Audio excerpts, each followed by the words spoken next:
Aditya Lokesh YouTube channel ವೀಕ್ಷಕರಿಗೆ ಆದಿತ್ಯ ಲೋಕೇಶ್ ಮಾಡ್ತಾ ಇರತಕ್ಕಂಥ ನಮಸ್ಕಾರಗಳು ಮತ್ತು ಸಹೃದಯ ಸುಸ್ವಾಗತ.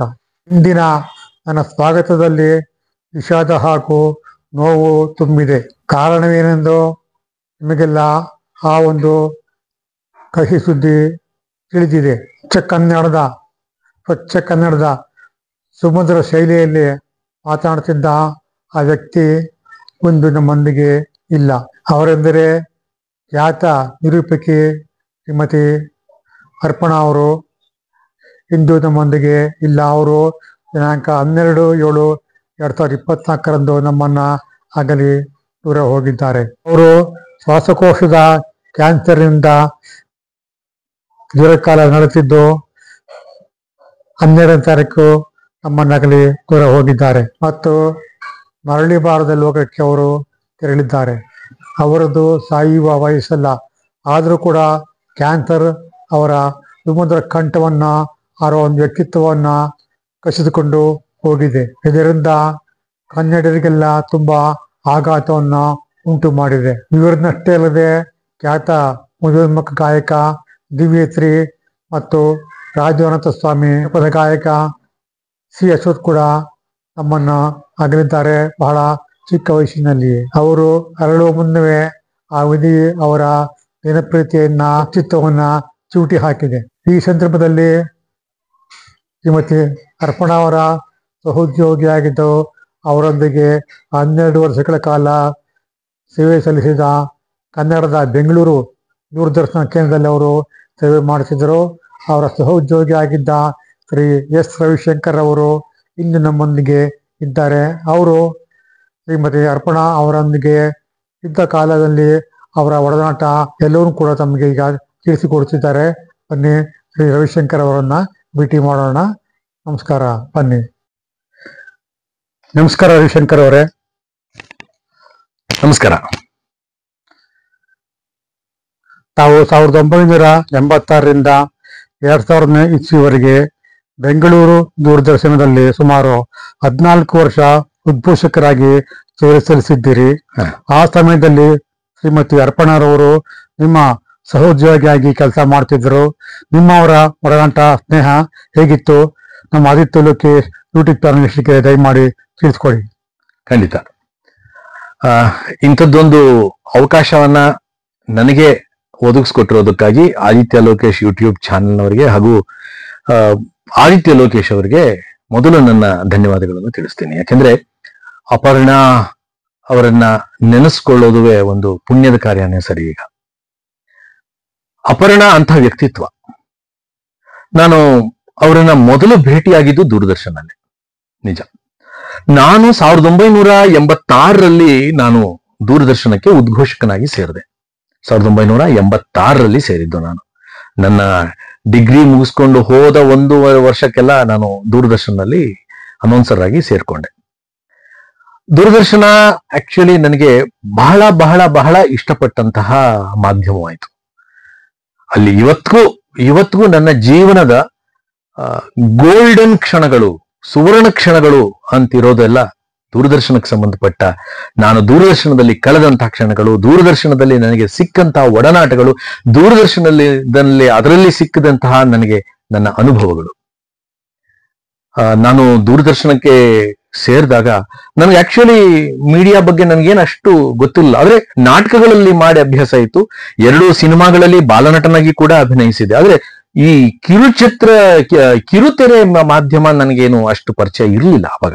ಅಂದ್ರೆ ಕಿರುತೆರೆ ಮಾಧ್ಯಮ ಅವಾಗಿನ್ನೂ ಹುಟ್ಕೊಂಡಿದ್ದು. 1986ರಲ್ಲಿ ನಾನು ದೂರದರ್ಶನ್ಗೆ ಸೇರಿದಾಗ ನನಗೆ ಅಲ್ಲಿ ಎಲ್ಲವೂ ಅರ್ಥವಾಗ್ತಾ ಹೋಯ್ತು.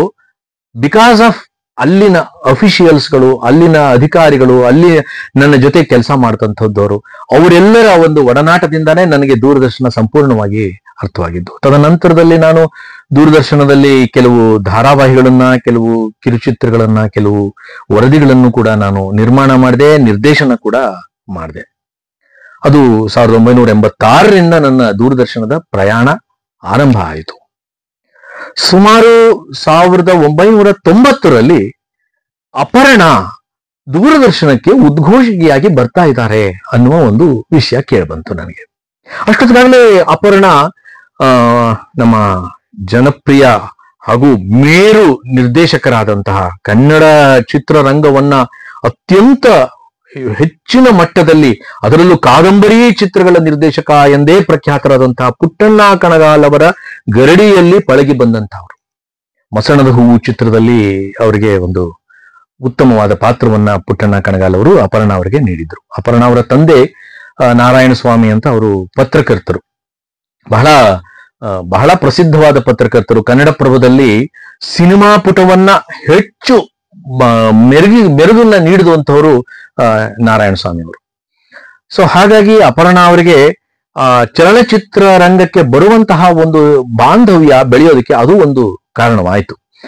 ಯಾಕೆಂದ್ರೆ ನಾರಾಯಣ ಸ್ವಾಮಿ ಅಂದ್ರೆ ಅವರ ತಂದೆಯವರು ಚಿತ್ರರಂಗಕ್ಕೆ ಬಹಳ ಬೇಕಾದಂತಹ ವ್ಯಕ್ತಿಯಾಗಿದ್ರು, ಅವರು ಸಿನಿಮಾ ಪತ್ರಕರ್ತರಾಗಿದ್ದರಿಂದ ಪುಟ್ಟಣ್ಣ ಕಣಗಾಲ್ ಅವರಿಗೆ ಬಹಳ ಆತ್ಮೀಯರಾಗಿದ್ರು ಸಹ. ಅದರಿಂದನೂ ಒಂದು ಅವಕಾಶ ಪುಟ್ಟಣ್ಣ ಕಣಗಾಲ್ ಅವರು ಅಪರ್ಣ ಅವರಿಗೆ ಕೊಡೋದಕ್ಕೆ ಒಂದು ಆಯ್ತು. ಆದ್ರೆ ಅಪರ್ಣ ಅವರು ದೂರದರ್ಶನಕ್ಕೆ ಬರ್ತಾರೆ ಅಂತ ಗೊತ್ತಾದ ತಕ್ಷಣ ಫಸ್ಟ್ ನನ್ಗೆ ಅಪರ್ಣ ಪರಿಚಯ ಇರ್ಲಿಲ್ಲ. ಅವಾಗ ಅಪರ್ಣನ ನಾನು ನೇರವಾಗಿ ನೋಡಿರ್ಲಿಲ್ಲ. ಆದ್ರೆ ಒಂದು ಕ್ಷಣದಲ್ಲಿ ನನಗೆ ಸ್ವಲ್ಪ ಆ ಟೈಮ್ನಲ್ಲಿ ಸ್ವಲ್ಪ ಒಂದು ಥರದಲ್ಲಿ ಬೇಸರನೂ ಆಯ್ತು.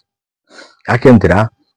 ಯಾಕೆಂದ್ರೆ ಶುಭಮಂಗಳ ಚಿತ್ರದ ಶೂಟಿಂಗ್ ಟೈಮ್ ಮೈಸೂರಲ್ಲಿ ಪ್ರೀಮಿಯರ್ ಸ್ಟುಡಿಯೋದಲ್ಲಿ ನಡೀತಿತ್ತು. ನಮಗೆ ಅವಾಗ ಮೈಸೂರಲ್ಲಿ ಸ್ವಲ್ಪ ನಮ್ಮ ತಾಯಿ ಮಂಗಳಾ ಸತ್ಯನ್ ಕನ್ನಡ ಕಾದಂಬರಿಗಾರ್ತಿ, ಅವರೊಂದು 50 ಕಾದಂಬರಿಗಳು ಬರೆದಿದ್ದಾರೆ. ಅದರಲ್ಲಿ ಒಂದು 8 ಸಿನಿಮಾ ಆಗಿದೆ. ವಿಷ್ಣುವರ್ಧನ್ ಭಾರತಿ ಶುಭ ಅವರು ಮಾಡಿದಂತಹ ಭಾಗ್ಯಜ್ಯೋತಿ ಅನ್ನುವಂತಹ ಒಂದು ಕಾದಂಬರಿ ಅವ್ರದ್ದು ಬಹಳ ಪ್ರಸಿದ್ಧಿ ಆಯಿತು. 100 ದಿನಗಳ ಕಾಲ ನಡೆದಂತಹ ಅದು ಚಲನಚಿತ್ರ. ಸೊ ಹಾಗಾಗಿ ನಮಗೆ ಚಿತ್ರರಂಗದವರ ಒಡನಾಟ ಬಹಳ ಇತ್ತು. ಮೈಸೂರಲ್ಲಿ ಯಾವುದೇ ಇಂತಹ ಒಂದು ಒಳ್ಳೆಯ ಚಿತ್ರ ಶೂಟಿಂಗ್ ಆಗ್ತಿದೆ ಅಂತ ಅಂದ್ರೆ ಸಾಮಾನ್ಯವಾಗಿ ಅವರು ನಮಗೆ ಇನ್ಫಾರ್ಮೇಶನ್ ಕೊಡೋರು ವಿಷಯನ. ಸೊ ನಾವು ಹೋಗಿ ಪ್ರೀಮಿಯರ್ ಸ್ಟುಡಿಯೋದಲ್ಲಿ ಶೂಟಿಂಗ್ ನೋಡಕ್ ಹೋಗೋವಿ, ಅಥವಾ ಒಳ್ಳೊಳ್ಳೆಯ ನಿರ್ದೇಶಕರು ಅಥವಾ ನಟರು ಅಥವಾ ಈ ತರ ಯಾರಿದ್ದಾರೆ ಅವ್ರನ್ನ ಭೇಟಿ ಆಗ್ತಾ ಇದ್ವಿ. ಅವರೆಲ್ಲ ಮನೆಗೂ ಬಂದಿದ್ದಾರೆ. ಶ್ರೀನಾಥ್, ವಿಷ್ಣುವರ್ಧನ್, ಮಂಜುಳಾ, ದ್ವಾರಕೀಶ್ ಇವರೆಲ್ಲ ನಮ್ಮ ಮನೆಗೂ ಬರ್ತಾ ಇದ್ರು ಅವಾಗ ಊಟಕ್ಕೆ ತಿಂಡಿಗೆ ಅಂತ. ಅಗ್ರಹಾರದಲ್ಲಿ ಮನೆ ಇತ್ತು, ಹಾಗೆ ಬರ್ತಾ ಇದ್ರು. ಹಾಗೆ ಚಿತ್ರರಂಗದ ಒಡನಾಟನೂ ನಮಗೆ ಬಹಳಷ್ಟು ಇತ್ತು. ಹಾಗಾಗಿ ಶುಭಮಂಗಳ ಚಿತ್ರ ಪುಟ್ಟಣ್ಣ ಕಣಗಾಲ್ ಅವರು ಮೈಸೂರಿನ ಪ್ರೀಮಿಯರ್ ಸ್ಟುಡಿಯೋದಲ್ಲಿ ಚಿತ್ರೀಕರಣ ಮಾಡ್ತಿದ್ದಾಗ ಶ್ರೀನಾಥ್, ಆರತಿ ಇವರೆಲ್ಲ ಇದ್ರು. ಆ ಸಮಯದಲ್ಲಿ ನಾವು ಹೋಗಿದ್ವಿ. ಹೋದಾಗ ಶ್ರೀನಾಥ್ ಆರ್ತಿ ಅವರು ಅಲ್ಲಿ ಅಭಿನಯದಲ್ಲಿದ್ರು, ಪುಟ್ಟಣ್ಣ ಕಣಗಾಲ್ ಅವರು ನಿರ್ದೇಶನ ಮಾಡ್ತಾ ಇದ್ರು. ಪುಟ್ಟಣ್ಣ ಕಣಗಾಲ್ ಅವರಿಗೆ ಅಷ್ಟೊತ್ತಿಗೆ ಪರಿಚಯ ಇತ್ತು, ಅಮ್ಮನ ಪರಿಚಯ ಇತ್ತು.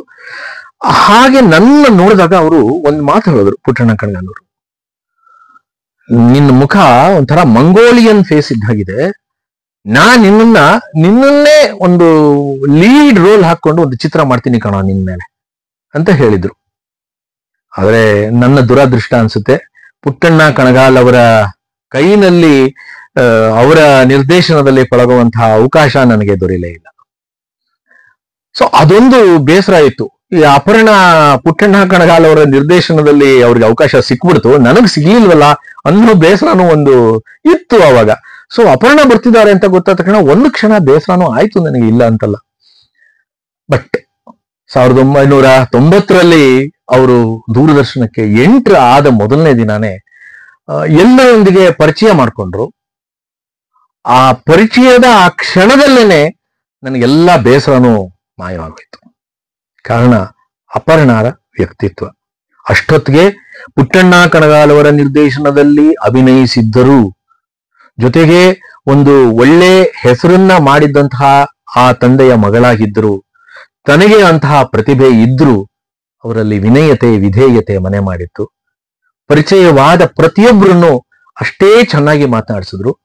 ನಾನು ಅಷ್ಟೊತ್ತಿಗಾಗ್ಲೇನೆ ದೂರದರ್ಶನದಲ್ಲಿ ಅಲ್ಲಿನ ಅಧಿಕಾರಿಗಳಾದಂತಹ ಹೇಮಲತಾ, ನಳಿನಿ ರಾಮಣ್ಣ ಇವ್ರುಗಳೆಲ್ಲ ನನ್ನ ಒಂದು ಪರ್ಫಾರ್ಮೆನ್ಸ್ ಅನ್ನ ಮೆಚ್ಚಿಕೊಂಡು ಒಳ್ಳೊಳ್ಳೆ ಕಾರ್ಯಕ್ರಮಗಳನ್ನ ಕೊಡ್ತಾ ಇದ್ರು. ಶ್ರೀನಿವಾಸ್ ಪ್ರಭು ಅವರು, ಶ್ರೀನಿವಾಸ್ ಕುಲಕರ್ಣಿ ಅವರು ಇವರುಗಳೆಲ್ಲ ಒಳ್ಳೊಳ್ಳೆ ಕಾರ್ಯಕ್ರಮಗಳನ್ನ ನನಗೆ ಕೊಟ್ಟಿದ್ರು.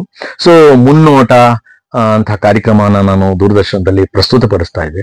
ಅದನ್ನೆಲ್ಲ ಆಗ್ಲೇ ಅಪರ್ಣ ಅವರು ನೋಡಿದ್ರು ನನ್ನನ್ನ. ಸೊ ಹಾಗಾಗಿ ನಾನು ಪರಿಚಯ ಆದೇಟ್ಗೆನೆ ಅವರು ನನ್ನನ್ನೇ ಒಬ್ಬ ದೊಡ್ಡ ಕಲಾವಿದ ಅನ್ನೋ ರೀತಿಯಲ್ಲಿ ನನಗೆ ಗೌರವ ಕೊಟ್ಟು ಮಾತಾಡ್ಸಿದ್ರು. ಆ ಕ್ಷಣವೇ ನನಗೆ ಅವ್ರ ಮೇಲೊಂದು ಏನು ಬೇಸರ ಇತ್ತು ಅದು ಮಾಯವಾಗಿ ಹೋಯ್ತು, ಕರಗೋಯ್ತು. ಹಾಗೆ ಅಪರ್ಣ ನನಗೆ ಮೊದಲನೇ ಪರಿಚಯ ಆಗಿದ್ದು ದೂರದರ್ಶನದಲ್ಲಿ 1990ರಲ್ಲಿ ಅವರು ದೂರದರ್ಶನಕ್ಕೆ ಕಾಲಿಟ್ಟಾಗ.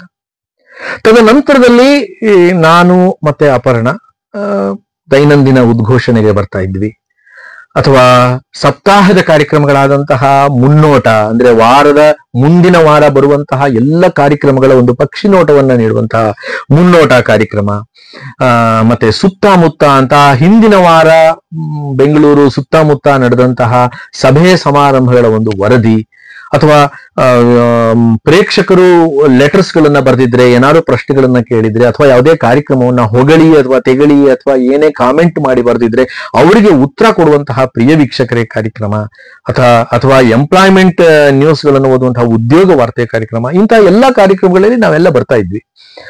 ನಾನು ಅಪರ್ಣ ಅಂತ ಇನ್ನೂ ಒಂದಷ್ಟು ಜನ ಅನೌನ್ಸರ್ಸ್ಗಳಿದ್ರು. ನಾವೆಲ್ಲ ಕಾರ್ಯಕ್ರಮಗಳಲ್ಲಿ ಪಾರ್ಟಿಸಿಪೇಟ್ ಮಾಡ್ತಾ ಇದ್ವಿ. ಅವಾಗವಾಗ ನಮ್ಮ ದೂರದರ್ಶನದಲ್ಲಿ ನಮ್ಮ ಉದ್ಘೋಷಕರನ್ನೆಲ್ಲ ಸೇರಿಸೋದಕ್ಕೋಸ್ಕರ ಒಂದು ಯಾಕಂದ್ರೆ ನಮ್ಮ ಕಾರ್ಯಕ್ರಮಗಳಿಗೋಸ್ಕರ ನಾವು ಆ ದಿನ ಬರೋವಿ, ನಮ್ಮ ಕಾರ್ಯಕ್ರಮ ಮುಗಿಸ್ಕೊಂಡು ನಾವು ಹೊಟ್ಟೋಗೋವಿ, ಇನ್ನೊಬ್ರು ಇನ್ನೊಂದ್ ದಿವಸ ಬರೋರು ಅವ್ರ ಕಾರ್ಯಕ್ರಮ ಮುಗಿಸ್ಕೊಂಡು ಹೋಗೋರು.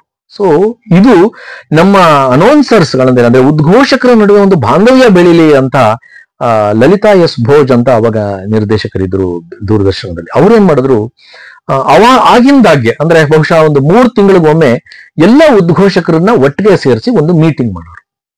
ಆ ಮೀಟಿಂಗ್ ನಲ್ಲಿ ಕಾಫಿ, ಬಿಸ್ಕೆಟು, ಒಂಚೂರು ಸ್ನಾಕ್ಸ್ ಎಲ್ಲ ಇರೋದು. ನಾವೆಲ್ಲ ಅವತ್ತು ಸೇರೋವಿ. ಅವತ್ತು ಒಂದು ಬಹುಶಃ ಸಾಮಾನ್ಯವಾಗಿ ಮಧ್ಯಾಹ್ನ 4 ಗಂಟೆಗೆ ಮೀಟಿಂಗ್ ಇರೋರು. ಆ ಮೀಟಿಂಗ್ ನಲ್ಲಿ 4 ಗಂಟೆಗೆ ನಾವೆಲ್ಲ ಬರೋವಿ. ಡೈರೆಕ್ಟರ್ ಚೇಂಬರ್ ಅಲ್ಲೇ ನಮ್ಗೆ ಎಲ್ಲ ಒಂದು ಮೀಟಿಂಗ್ ಆಗೋದು ಸಾಮಾನ್ಯವಾಗಿ. ಅದರಲ್ಲಿ ಕೆಲವು ಇಂಪ್ರೂವ್ಮೆಂಟ್ಸ್ ಏನ್ ಮಾಡ್ಕೋಬೇಕು ಅಥವಾ ಯಾವ ರೀತಿ ಕಾರ್ಯಕ್ರಮಗಳನ್ನ ನಾವು ನಿರೂಪಿಸಬೇಕು ಅನ್ನೋದ್ರ ಬಗ್ಗೆ ಕೆಲವು ಸಲಹೆಗಳನ್ನ ಕೊಡ್ತಾ ಇದ್ರು. ಅಥವಾ ನಾವು ಮಾಡಿದ ಕಾರ್ಯಕ್ರಮಗಳು ಚೆನ್ನಾಗಿ ಅವ್ರಿಗೆ ಕಂಡಿದ್ರೆ ನಿರ್ದೇಶಕರು ಅದನ್ನ ಪಾಯಿಂಟ್ ಮಾಡಿ ಹೇಳಿ ನಮಗೆ ಧನ್ಯವಾದಗಳನ್ನು ಅರ್ಪಿಸ್ತಾ ಇದ್ರು. ಹೀಗೆ ನಾವು ಅವತ್ತು ಭೇಟಿ ಆಗ್ತಾ ಇದ್ವಿ. ಅವತ್ತು ಭೇಟಿಯಾಗಿ ನಾವೆಲ್ಲ ಅಲ್ಲಿ ಮೀಟಿಂಗ್ ಮುಗಿದ ಮೇಲೆ ಮತ್ತೆ ನಾವುಗಳು ಕೂತ್ಕೊಂಡು ಪರಸ್ಪರ ನಮ್ಮ ಅನುಭವಗಳನ್ನ ಹಂಚ್ಕೊಳ್ಳೋದು, ನಮ್ಮ ಪರ್ಸನಲ್ ಆಗಿ ನಾವು ಮಾತಾಡ್ಕೊಳ್ಳೋದು. ಒಂದು ಬಹುಶಃ ಮೀಟಿಂಗ್ ಮುಗಿದ ಮೇಲೆ 1 hour ಮೀಟಿಂಗ್ ನಮ್ಗಳದ್ದಾಗಿರೋದು. ಅಥವಾ ಕ್ಯಾಂಟೀನ್ಗೆ ಹೋಗಿ ಅಲ್ಲಿ ಕಾಫಿ ಕುಡಿತಾ ಕೂತ್ಕೊಳ್ಳೋದು, ಕುಡಿತಾ ಕೂತ್ಕೊಂಡು ಅಲ್ಲಿ ಒಂಚೂರು ಮಾತಾಡೋದು, ಇಲ್ಲಿ ಕಾರ್ಯಕ್ರಮಗಳ ಬಗ್ಗೆ, ದೂರದರ್ಶನದಲ್ಲಿ ನಾವು ಹೇಗ್ ಬರ್ತಾ ಇದೀವಿ ಅನ್ನೋದ್ರ ಬಗ್ಗೆ, ಅಥವಾ ನಮ್ಮ ಒಡನಾಟದ ಬಗ್ಗೆ, ನಮ್ಮ ಬೇರೆ ಹವ್ಯಾಸಗಳ ಬಗ್ಗೆ ಎಲ್ಲ ನಾವು ಮಾತಾಡೋವಿ. ಹಾಗೆ ನಾವು ಸಮಯವನ್ನ ಒಟ್ಟಿಗೆ ಕಳೆದಿದ್ದು ಬಹಳಷ್ಟಿದೆ ಅಪರ್ಣ ಅವ್ರ ಜೊತೆ, ಹಾಗೂ ಇನ್ನಿತರ ಅನೌನ್ಸರ್ಸ್ ಉದ್ಘೋಷಕರ ಜೊತೆ ಸಹ ಸಮಯ ಕಳೀತಾ ಇದ್ವಿ. ಪ್ರಮುಖವಾಗಿ ಅರ್ಪಣಾ ಮತ್ತು ತುಂಬ ನಡುವೆ ಯಾವ ರೀತಿ ಸಂಬಂಧ ಬಾಂಧವ್ಯಗಳಿತ್ತು, ಕೆಲಸ ಕಾರ್ಯ ಮಾಡ್ಬೇಕಾರಾಗ್ಲಿ ಅಥವಾ ಪ್ರೋಗ್ರಾಮ್ ಹೊಸದಾಗಿ ಕ್ರಿಯೇಟ್ ಮಾಡ್ಬೇಕಾಗ್ಲಿ ಯಾವ ರೀತಿ ಚರ್ಚೆ ಮಾಡ್ತಾ ಇರ್ತಾವಲ್ಲಿ ಅವರ ಒಂದು ಪ್ರತ್ಯಕ್ಷ ಹೇಗಿರ್ತಾ ಇತ್ತು ದಯಮಾಡಿ ತಿಳಿಸ್ಕೊಡಿ. ಈಗ ನಾವು ಕಾರ್ಯಕ್ರಮಗಳನ್ನ ಮಾಡುವಾಗ ಒಮ್ಮೊಮ್ಮೆ ನಮ್ಮನ್ನ ಏನ್ ಮಾಡೋರು ಅಂತಂದ್ರೆ ಒಟ್ಟಿಗೆ ಇಬ್ರನ್ನೂ ಒಟ್ಟಿಗೆ ಸೇರಿಸಿ ಕಾರ್ಯಕ್ರಮಗಳನ್ನು ಮಾಡಿಸಿದ್ದು ಇದೆ. ಅದು ಹೇಮಲತಾ ಅಂತ ಒಬ್ರು ನಮ್ಮ ಪೆಕ್ಸ್ ಇದ್ರು, ಪ್ರೋಗ್ರಾಮ್ ಎಕ್ಸಿಕ್ಯೂಟಿವ್. ಅವರು ಆ ಒಂದು ಪ್ರಯೋಗನ ಮಾಡಿದ್ರು. ಈಗ ಮುನ್ನೋಟ ಅನ್ನೋ ಕಾರ್ಯಕ್ರಮವನ್ನ ಒಬ್ಬೊಬ್ಬರೇ ನಡೆಸ್ಕೊಡ್ತಾ ಇದ್ವಿ ನಾವು. ನಾನು ಈ ವಾರದ ಮುನ್ನೋಟ ನಾನು ನಡೆಸ್ಕೊಡ್ತಾ ಇದ್ದೆ, ಮುಂದಿನ ವಾರದ ಮುನ್ನೋಟ ಅಪರ್ಣ ನಡೆಸ್ಕೊಡೋರು. ಒಂದೊಂದ್ಸಲ ಕಂಟಿನ್ಯೂಸ್ 1 ತಿಂಗಳು 2 ತಿಂಗಳು ನಾನೇ ನಡೆಸ್ಕೊಡುವೆ, ಆಮೇಲೆ 1 ತಿಂಗಳು ಅವ್ರು ನಡೆಸ್ಕೊಡೋರು, ಹೀಗೂ ಇತ್ತು. ಆದ್ರೆ ನಮ್ಮ ಅವಾಗಿನ ಪೆಕ್ಸ್ ಹೇಮಲತಾ ಅವರು ಈ ಪ್ರಯೋಗ ಒಂದು ಮಾಡಿದ್ರು. ಏನು ಅಂದ್ರೆ ಒಂದೇ ಮುನ್ನೋಟದಲ್ಲಿ ಇಬ್ರು ಆಂಕರ್ಸ್ ಕೂತ್ಕೊಂಡು ಪರಸ್ಪರ ಮಾತಾಡೋ ತರ. ಈಗ ಸೋಮವಾರ ಏನಿದೆ ಗೊತ್ತಾ ರವಿಶಂಕರ್, ಸೋಮವಾರ ನೀವು 6 ಗಂಟೆಗೆ ನೀವು ಬಂದ್ರೆ ಈ ಕಾರ್ಯಕ್ರಮ ನೋಡ್ಬೋದು ಅಂತ ಅವ್ರು ಹೇಳೋರು.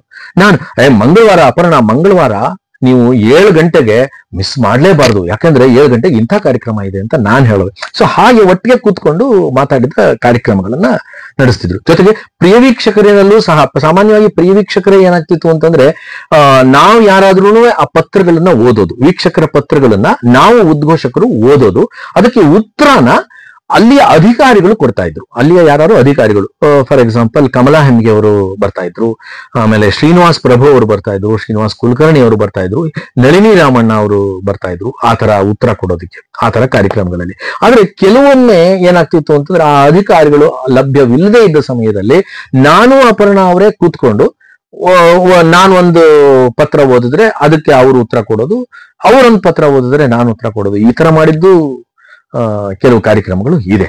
ಸೊ ಈ ತರ ಕಾರ್ಯಕ್ರಮಗಳನ್ನ ಒಟ್ಟಾಗಿ ಮಾಡಿದ ಕಾರ್ಯಕ್ರಮಗಳಿದೆಯಲ್ಲ, ಈ ತರ ಕಾರ್ಯಕ್ರಮ ಮಾಡುವಾಗ ಎಂಥ ಸಮನ್ವಯ ಇಬ್ಬರಲ್ಲೂ ಇತ್ತು ಅಂತಂದ್ರೆ ಅವ್ರು ಹೇಳಿದ್ದನ್ನ ಅಥವಾ ಈಗ ಅಕಸ್ಮಾತ್ ಯಾರೋ ಒಂದು ರವಿಶಂಕರ್ ಇದು ಬೇಡ ಅಂತಂದ್ರೆ ನಾನು ಒಪ್ಕೋತಾ ಇದ್ದೆ, ಅಪರ್ಣಾ ಇದನ್ನ ಈ ರೀತಿ ಹೇಳೋದು ಬೇಡ, ಈ ತರ ಹೇಳೋಣ ಅಂತಂದ್ರೆ ಅವರು ಖಂಡಿತ ರವಿಶಂಕರ್ ಚೆನ್ನಾಗಿದೆ ನಿಮ್ ಸಲಹೆ ಅಂತ ಒಪ್ಕೊಳ್ಳೋರು. ಸೊ ಹಾಗೆ ಒಂದು ಸಮನ್ವಯದಲ್ಲಿ ನಾವು ಕಾರ್ಯಕ್ರಮವನ್ನ ನಡೆಸಿದ್ದಿದೆ. ಎಲ್ಲೂ ನಾವು ಯಾವತ್ತಿಗೂ ನಾವು ಅಲ್ಲಿ ದೂರದರ್ಶನದಲ್ಲಿ ಕೆಲಸ ಮಾಡೋವರೆಗೂ ನಮ್ಮಲ್ಲಿ ನಮ್ಮ ಯಾವ ಈಗೋಗಳು ಬರಲಿಲ್ಲ. ನಾನು ಗ್ರೇಟ್ ಅನ್ನೋದು ನಮ್ಗೆ ಅನ್ನಿಸ್ಲೇ ಇಲ್ಲ. ನಾವೆಲ್ಲರೂ ದೂರದರ್ಶನವನ್ನ ನಾವು ಪ್ರತಿನಿಧಿಸ್ತಾ ಇದ್ದೀವಿ ಅನ್ನೋ ಒಂದು ಹೆಮ್ಮೆ ನಮಗೆಲ್ರಿಗೂ ಇತ್ತು. ಆ ನಿಟ್ಟಿನಲ್ಲಿ ನಾವು ಕೆಲಸ ಮಾಡ್ತಾ ಇದ್ವಿ, ಒಟ್ಟಾಗಿ ಒಡನಾಟದಲ್ಲಿ ನಾವು ಕೆಲಸ ಮಾಡ್ತಾ ಇದ್ವಿ. ಜೊತೆಗೆ ಇನ್ನೊಂದು ನಮ್ಮಲ್ಲಿದ್ದ ಒಡನಾಟ ಅಂತಂದ್ರೆ, ಸಪೋಸ್ ಇವಾಗ ನನಗೆ ನಾಳೆ ಡ್ಯೂಟಿ ಇದೆ ಅಂತಂದ್ರೆ, ನನಗೆ ನಾಳೆ ಯಾವುದೋ ಒಂದು ಬೇರೆ ಕೆಲಸ ಬಂತು ಅಂತಂದ್ರೆ ನಾಳೆ ನನಗೆ ದೂರದರ್ಶನ್ ಡ್ಯೂಟಿ ಮಾಡಕ್ ಹೋಗಕ್ ಆಗಲ್ಲ. ಅವಾಗ ಏನ್ ಮಾಡ್ಬೇಕಾಗಿತ್ತು, ನಾನು ನಮ್ಮಲ್ಲಿದ್ದ ಬೇರೆ ಅನೌನ್ಸರ್ಸ್ಗಳಿಗೆ ಅವ್ರದ್ದು ನಾಳಿದ್ದಿನ ಡ್ಯೂಟಿ ಇರೋದು, ಆ ನಾಳಿದ್ದಿನ ಡ್ಯೂಟಿನ ಅವ್ರಿಗೆ ಫೋನ್ ಮಾಡಿ ನೀವು ನಾಳೆ ಬನ್ನಿ, ನಾನ್ ನಾಳಿದ್ ನಿಮ್ ಡ್ಯೂಟಿ ಮಾಡ್ತೀನಿ ಅಂತ ಕೇಳ್ಬೇಕಾಗಿತ್ತು. ಸೊ ಈ ತರದ್ರಲ್ಲಿ ಕೆಲವ್ರು ಏನ್ ಮಾಡೋರು, ಒಪ್ಕೊಳ್ಳೋರು, ಆಯ್ತು ರವಿಶಂಕರ್ ಅಂತ ಒಪ್ಕೊಳ್ಳೋರು, ಅವ್ರ ಡ್ಯೂಟಿನ ನಾ ಮಾಡಿ ನಾನ್ ಡ್ಯೂಟಿನ ಅವ್ರು ಮಾಡೋರು. ಇನ್ ಕೆಲವರು ಅಯ್ಯೋ ನಾಳಿದ್ದ ನನ್ ಕೆಲ ಆಗಲ್ಲಪ್ಪ, ನಾನ್ ನಮ್ಮ ಮನೆಯಲ್ಲಿ ಬಿಸಿ ಇದೀನಿ ಅಂತ ಅನ್ನೋರು, ಅದು ಅವರ ಮನೆ ವಿಷಯ ನಮ್ಗೆ ಗೊತ್ತಿಲ್ಲ, ಒಪ್ಕೋತಾ ಇದ್ದೆ. ಆದ್ರೆ ನಾನು ಅಪರ್ಣಾ ಅವರನ್ನ ಎಷ್ಟು ಸಲ ಈ ತರ ಡ್ಯೂಟಿ ಬದಲಾವಣೆಗಾಗಿ ಫೋನ್ ಮಾಡಿದ್ದು ಅಷ್ಟೂ ಸಲ ಅವ್ರು ಒಪ್ಕೊಂಡಿದ್ದಾರೆ. ಹಾಗೆ ನಾನು ಒಪ್ಕೊಂಡಿದ್ದೀನಿ ಅವರ ಬದಲಾವಣೆಗೆ. ನಮ್ಮಿಬ್ಬರಲ್ಲೂ ಯಾವತ್ತೂ ಅಯ್ಯೋ ನೀವ್ ಹೇಳಿದ ದಿವಸ ನಾ ಬರಕ್ ಆಗಲ್ಲ ಅಂತ ಹೇಳಿದ್ದು ನನಗೆ ನೆನಪಲ್ಲೇ ಇಲ್ಲ. ಇಬ್ರು ಪರಸ್ಪರ ಆ ರೀತಿ ಹೊಂದಾಣಿಕೆಯಲ್ಲಿ ದೂರದರ್ಶನದಲ್ಲಿ ಕೆಲಸ ಮಾಡಿದ್ದು, ಆ ಹೆಮ್ಮೆ ನಮಗೆ ಖಂಡಿತ ಇದೆ. ಈಗ ಅಪರ್ಣಾ ಅವರಿಗೆ ಮುಖ್ಯವಾಗಿ ಅವರಿಗೆ ಆಕರ್ಷಕವಾಗಿರತಕ್ಕಂಥ ಅಂಶ ಅಂದ್ರೆ ಅವರ ಮಾತುಗಾರಿಕೆ ಮತ್ತು ಅವರ ಒಂದು ಕಂಠ, ಅವರ ಮಾತಾಡೋ ಶೈಲಿ. ಇದ್ರ ಬಗ್ಗೆ ತಾವು ಏನಕ್ಕೆ ಇಷ್ಟಪಡ್ತೀರಾ ಸರ್? ಅಪರ್ಣಾ ಅವರು ಕನ್ನಡವನ್ನ ಅರೆದು ಕುಡಿದಿದ್ರು, ನಿಜ, ಹೌದು. ಕನ್ನಡದಲ್ಲಿ ಅವರು ನಿರರ್ಗಳವಾಗಿ ಮಾತಾಡ್ತಾ ಇದ್ರು, ಸ್ಪಷ್ಟವಾಗಿ ಮಾತಾಡ್ತಾ ಇದ್ರು, ಶುದ್ಧವಾಗಿ ಮಾತಾಡ್ತಾ ಇದ್ರು. ಈಗ ಕೆಲವರು ಅದೇನೋ ಗೊತ್ತಿಲ್ಲ, ಕೆಲವ್ರಿಗೆ ಅದು ಯಾವ ರೀತಿ ಮನೋಭಾವನೆ ಇದೆಯೋ ಗೊತ್ತಿಲ್ಲ, ಶುದ್ಧ ಕನ್ನಡ ಅನ್ನೋದಿಲ್ಲ, ಸ್ಪಷ್ಟ ಕನ್ನಡ ಅನ್ನೋದಿಲ್ಲ ಅಂತೆಲ್ಲ ಮಾತಾಡ್ತಾರೆ. ಆದ್ರೆ ಕನ್ನಡವನ್ನ ನಾವು ಮೊದಲು ನಮಗೆ ಕೊಟ್ಟ ಭಾಷೆ ಹೇಗಿದೆ ಹಾಗೆ ಉಳಿಸ್ಕೊಳ್ಳೋದನ್ನ ಹೇಳೋದ್ರಲ್ಲಿ ತಪ್ಪಿಲ್ಲ ಅನ್ಕೋತೀನಿ ನಾನು. ಗ್ರಾಮ್ಯವಾಗಿ ಕನ್ನಡ ಭಾಷೆ ಆಯಾ ರೀಜನ್ ಪ್ರಕಾರ ಬೇಕಾದಷ್ಟು ರೀತಿ ಬೆಳೆದಿದೆ. ಚಾಮರಾಜನಗರದ ಕನ್ನಡ ಬೇರೆ, ನಂಜನಗೂಡಿನ ಕನ್ನಡ ಬೇರೆ, ಮೈಸೂರು ಕನ್ನಡ ಬೇರೆ, ಬೆಂಗಳೂರು ಕನ್ನಡ ಬೇರೆ, ಹುಬ್ಬಳ್ಳಿ ಕನ್ನಡ ಬೇರೆ, ಬಿಜಾಪುರದ ಕನ್ನಡ ಬೇರೆ, ಮಂಗಳೂರು ಕನ್ನಡ ಬೇರೆ, ಮಡಿಕೇರಿ ಕನ್ನಡ ಬೇರೆ, ಶಿವಮೊಗ್ಗದ ಕನ್ನಡ ಬೇರೆ, ಚಿಕ್ಕಮಗಳೂರು ಕನ್ನಡ ಬೇರೆ. ಹೌದು, ಬೆಳೆದಿದೆ ಕನ್ನಡ. ಗ್ರಾಮ್ಯವಾಗಿ ನಮ್ಮ ಕನ್ನಡ ಭಾಷೆ ಆಯಾ ಕುಂದಾಪುರದ ಕನ್ನಡನೇ ಬೇರೆ, ಅವ್ರ ಭಾಷೆನೇ ಬೇರೆ ತರ ಇರುತ್ತೆ. ಸೊ ಅಲ್ಲಲ್ಲಿಗೆ ತಕ್ಕಂತೆ ಅದು ಬೆಳೆದಿದೆ, ಅದು ತಪ್ಪಲ್ಲ. ಸೊ ಆ ಭಾಷೆಯ ಸೊಗಡು ಆ ಏರಿಯಾದಕ್ಕೆ ಸೀಮಿತವಾಗಿದೆ. ಆ ಏರಿಯಾದಲ್ಲಿ ಆ ಭಾಷೆ ತುಂಬಾ ಚೆನ್ನಾಗಿ ಬೆಳೆದಿದೆ.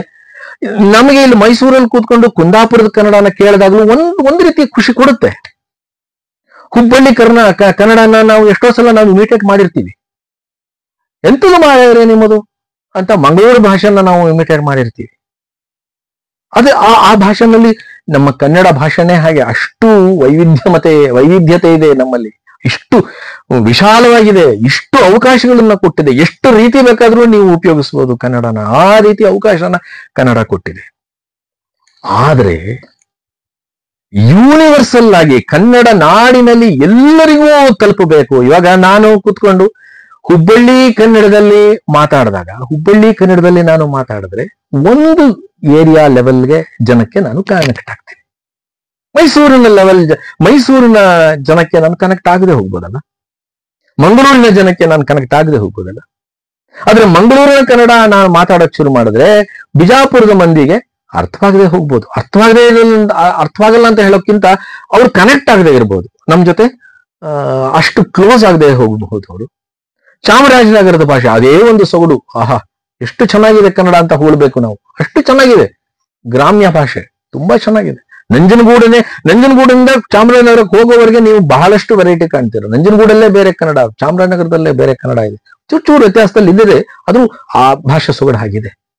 ಆದ್ರೆ ನಾವು ಹಾಗಂತ ಆ ಭಾಷೆನಲ್ಲಿ ಮಾತಾಡಿದ್ರೆ ಅಥವಾ ಮಂಡ್ಯದ ಕನ್ನಡ ಭಾಷೆನಲ್ಲಿ ಮಾತಾಡಿದ್ರೆ ಎಲ್ಲರ ಜೊತೆ ಕನೆಕ್ಟ್ ಆಗದೆ ಹೋಗ್ಬೋದು. ಆಯಾ ರೀಜನ್ನ ಕನ್ನಡಕ್ಕೆ ಅಲ್ಲಿ ಖಂಡಿತ ವ್ಯಾಲ್ಯೂ ಇದೆ, ಖಂಡಿತ ಗ್ರೇಟ್ ಅದು ಕನ್ನಡ. ಆದ್ರೆ ನಾನು ಹೇಳ್ತಾ ಇರೋದು, ನಾವು ಇಡೀ ಕರ್ನಾಟಕಕ್ಕೆ ಕನೆಕ್ಟ್ ಆಗ್ಬೇಕು ಅಂದಾಗ ನಮ್ಮ ಗ್ರಾಂಥಿಕವಾಗಿ ಕನ್ನಡ ಏನಿದೆ ಆ ಕನ್ನಡನ ಬಳಕೆ ಆಗ್ಬೇಕು. ಸೊ ಅದು ನಮ್ಮ ದೂರದರ್ಶನದ ನಿರೂಪಣೆ ಇರ್ಬೋದು ಅಥವಾ ಕಾರ್ಯಕ್ರಮದ ನಿರೂಪಣೆ ಇರ್ಬೋದು, ನಿರೂಪಕರಿಗೆ ಬೇಕಾದ್ದು ಆ ಕನ್ನಡ. ಸೊ ಅದು ಸ್ವಲ್ಪ ಗ್ರಾಂಥಿಕವಾಗಿದೆ, ಸ್ವಲ್ಪ ಅಂದ್ರೆ ಬುಕಿಶ್ ಅಂತ ನಾವೇನ್ ಹೇಳ್ತೀವಿ ಆ ತರ ಭಾಷೆ ಅದು.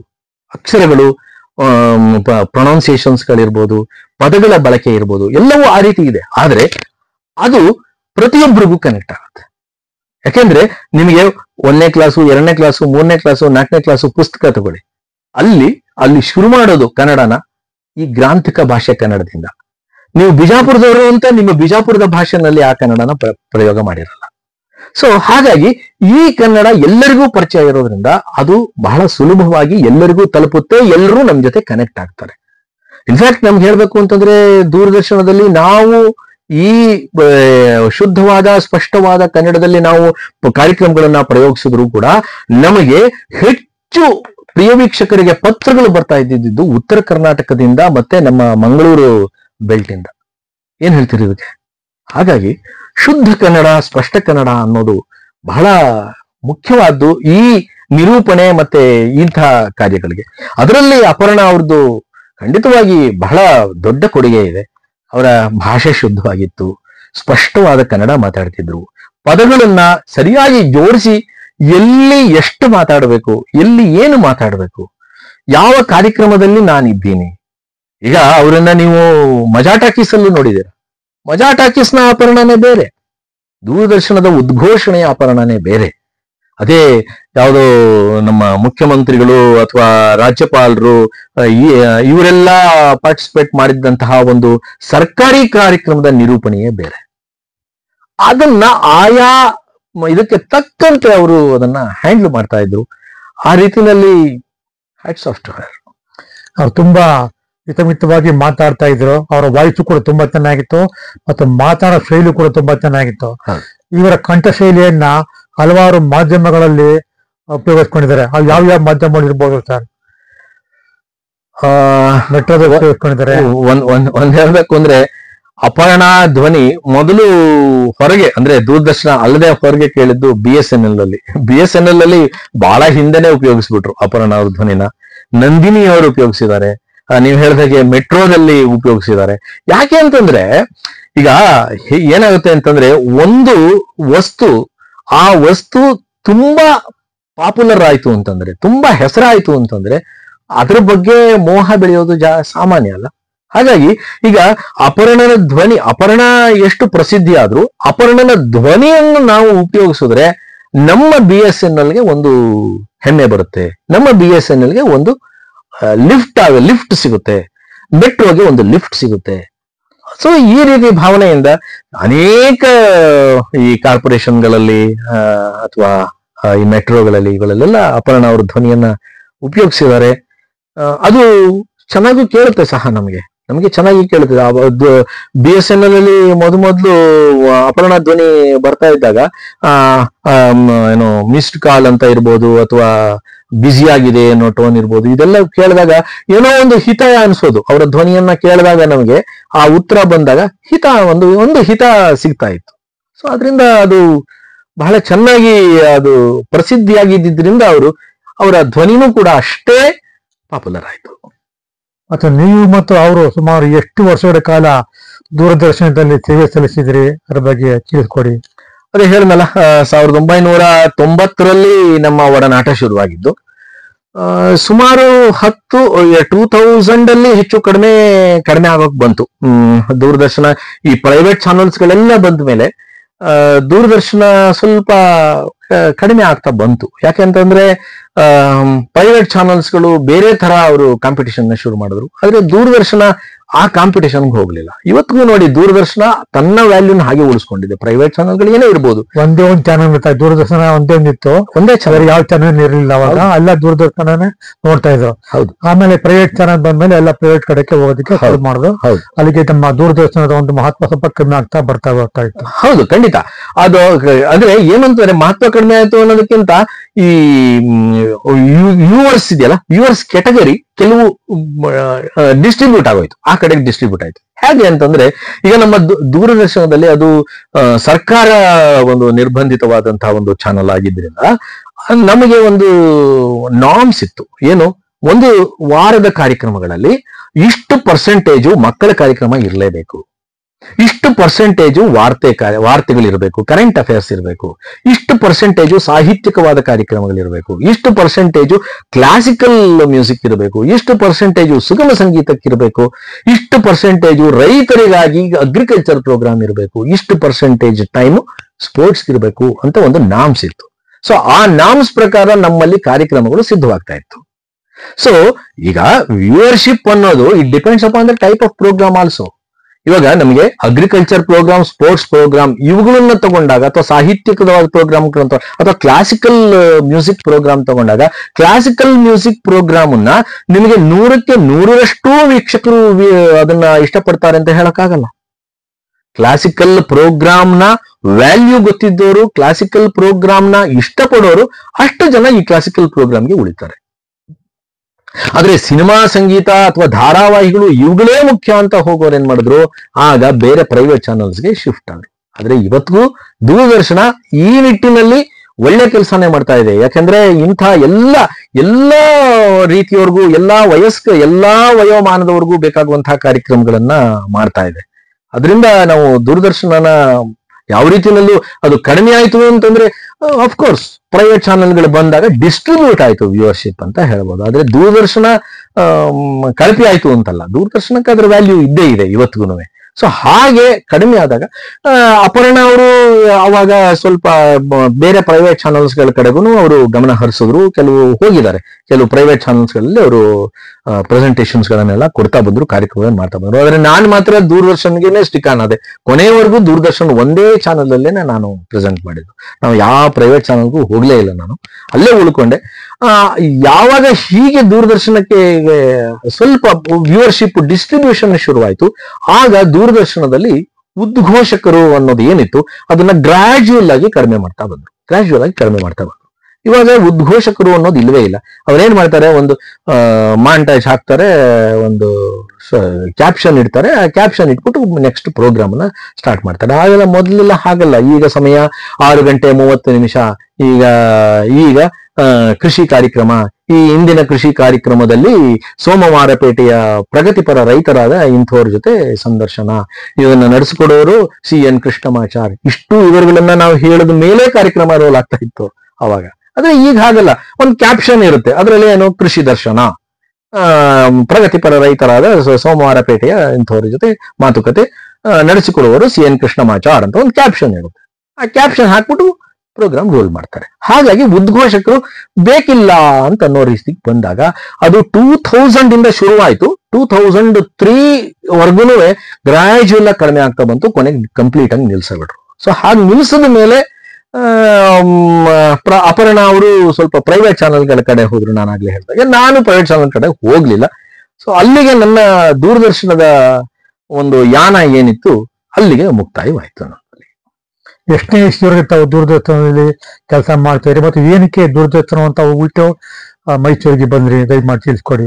ಅದೇ ಹೇಳಿದಲ್ಲ, 2003 ಯಾವಾಗ ದೂರದರ್ಶನದಲ್ಲಿ ಉದ್ಘೋಷಣೆಯ ಕಾರ್ಯಕ್ರಮಗಳು ಸಂಪೂರ್ಣವಾಗಿ ನಿಂತೇ ಹೋಯ್ತು.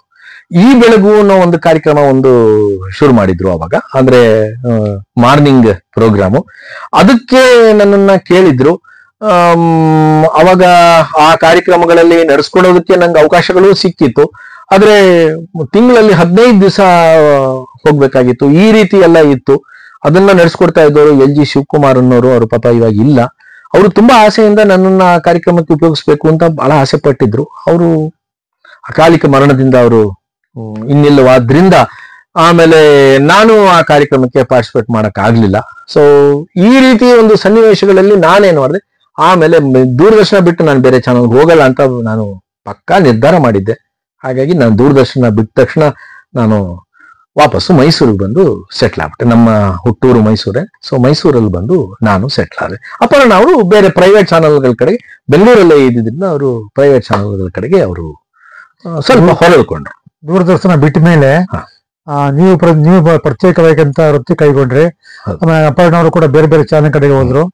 ಆ ನಂತರ ಈ ಒಂದು ಸಮಯದಲ್ಲಿ ನಿಮ್ಮ ಅವರ ಸಂಬಂಧ ಹೆಂಗಿತ್ತು, ಯಾವ ಕಾರ್ಯಕ್ರಮದಲ್ಲಿ ಭಾಗವಹಿಸ್ತಾ ಇದ್ರಿ, ಅದನ್ನ ದಯಮಾಡಿ ತಿಳಿಸ್ಕೊಡಿ.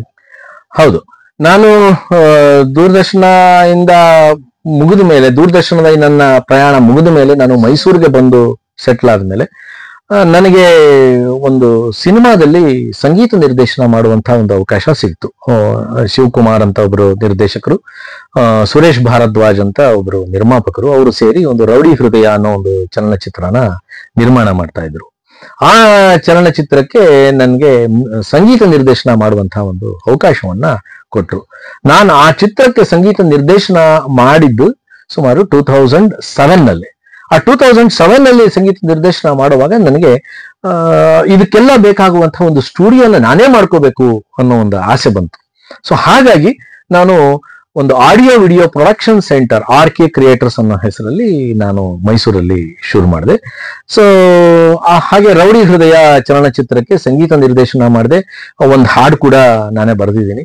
SP ಬಾಲಸುಬ್ರಹ್ಮಣ್ಯಂ, ಚಿತ್ರ, ರಾಜೇಶ್ ಕೃಷ್ಣನ್, ಗುರುರಾಜ್ ಹೊಸಕೋಟೆ ಇವರುಗಳ ಕೇಳಿ ನಾನು ಹಾಡನ್ನ ನನ್ನ ನಿರ್ದೇಶನದಲ್ಲಿ ಹಾಡಿಸಿದ್ದೀನಿ.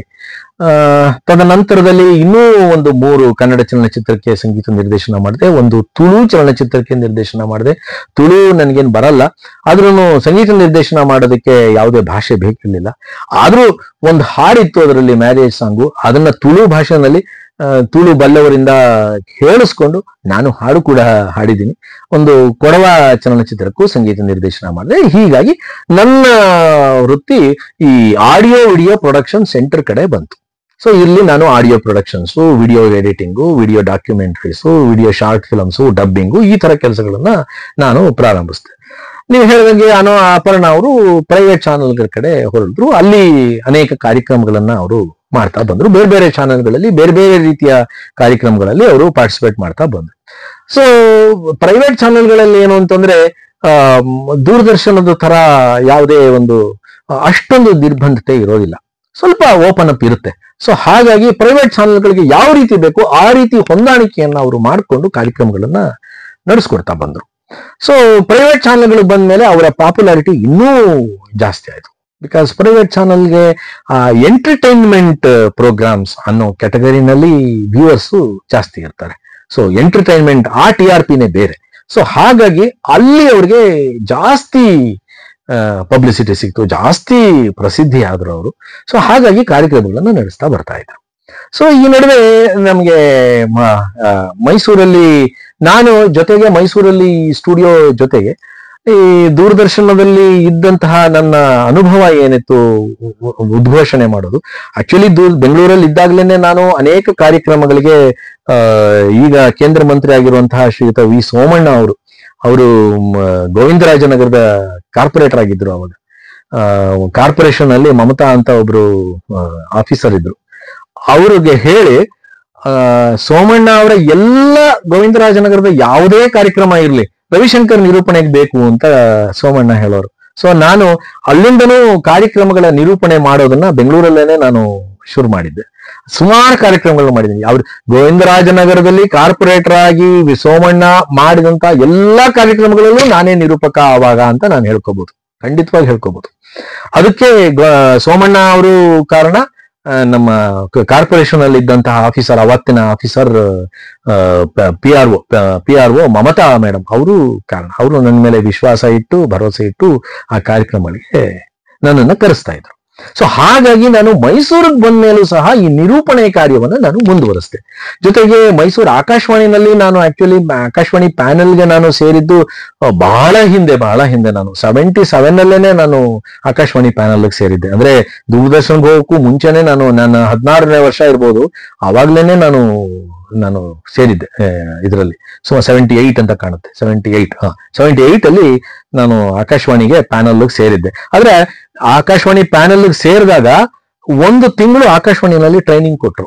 ಶ್ರೀರಾಮ್ ಭಾರತಿ ಅಂತ ಒಬ್ರು ಪ್ರೊಡ್ಯೂಸರ್ ಇದ್ರು ಮೈಸೂರು ಆಕಾಶವಾಣಿನಲ್ಲಿ, ಅವರು ಟ್ರೈನಿಂಗ್ ಕೊಟ್ರು. ಅವಾಗ ನಾವು ಸೆಲೆಕ್ಟ್ ಆಗಿದ್ದವ್ರು ಇಬ್ರು. ಯಾರು ಗೊತ್ತಾ? ನಾನೊಬ್ಬ, ಇನ್ನೊಬ್ರು ನಾಗತಿಹಳ್ಳಿ ಚಂದ್ರಶೇಖರ್ ನಾನು ಇಬ್ರುವೆ 1 ತಿಂಗಳು ಒಟ್ಟಾಗಿ ಆಕಾಶವಾಣಿ ಮೈಸೂರಲ್ಲಿ ಟ್ರೈನಿಂಗ್ ತಗೊಂಡ್ವಿ.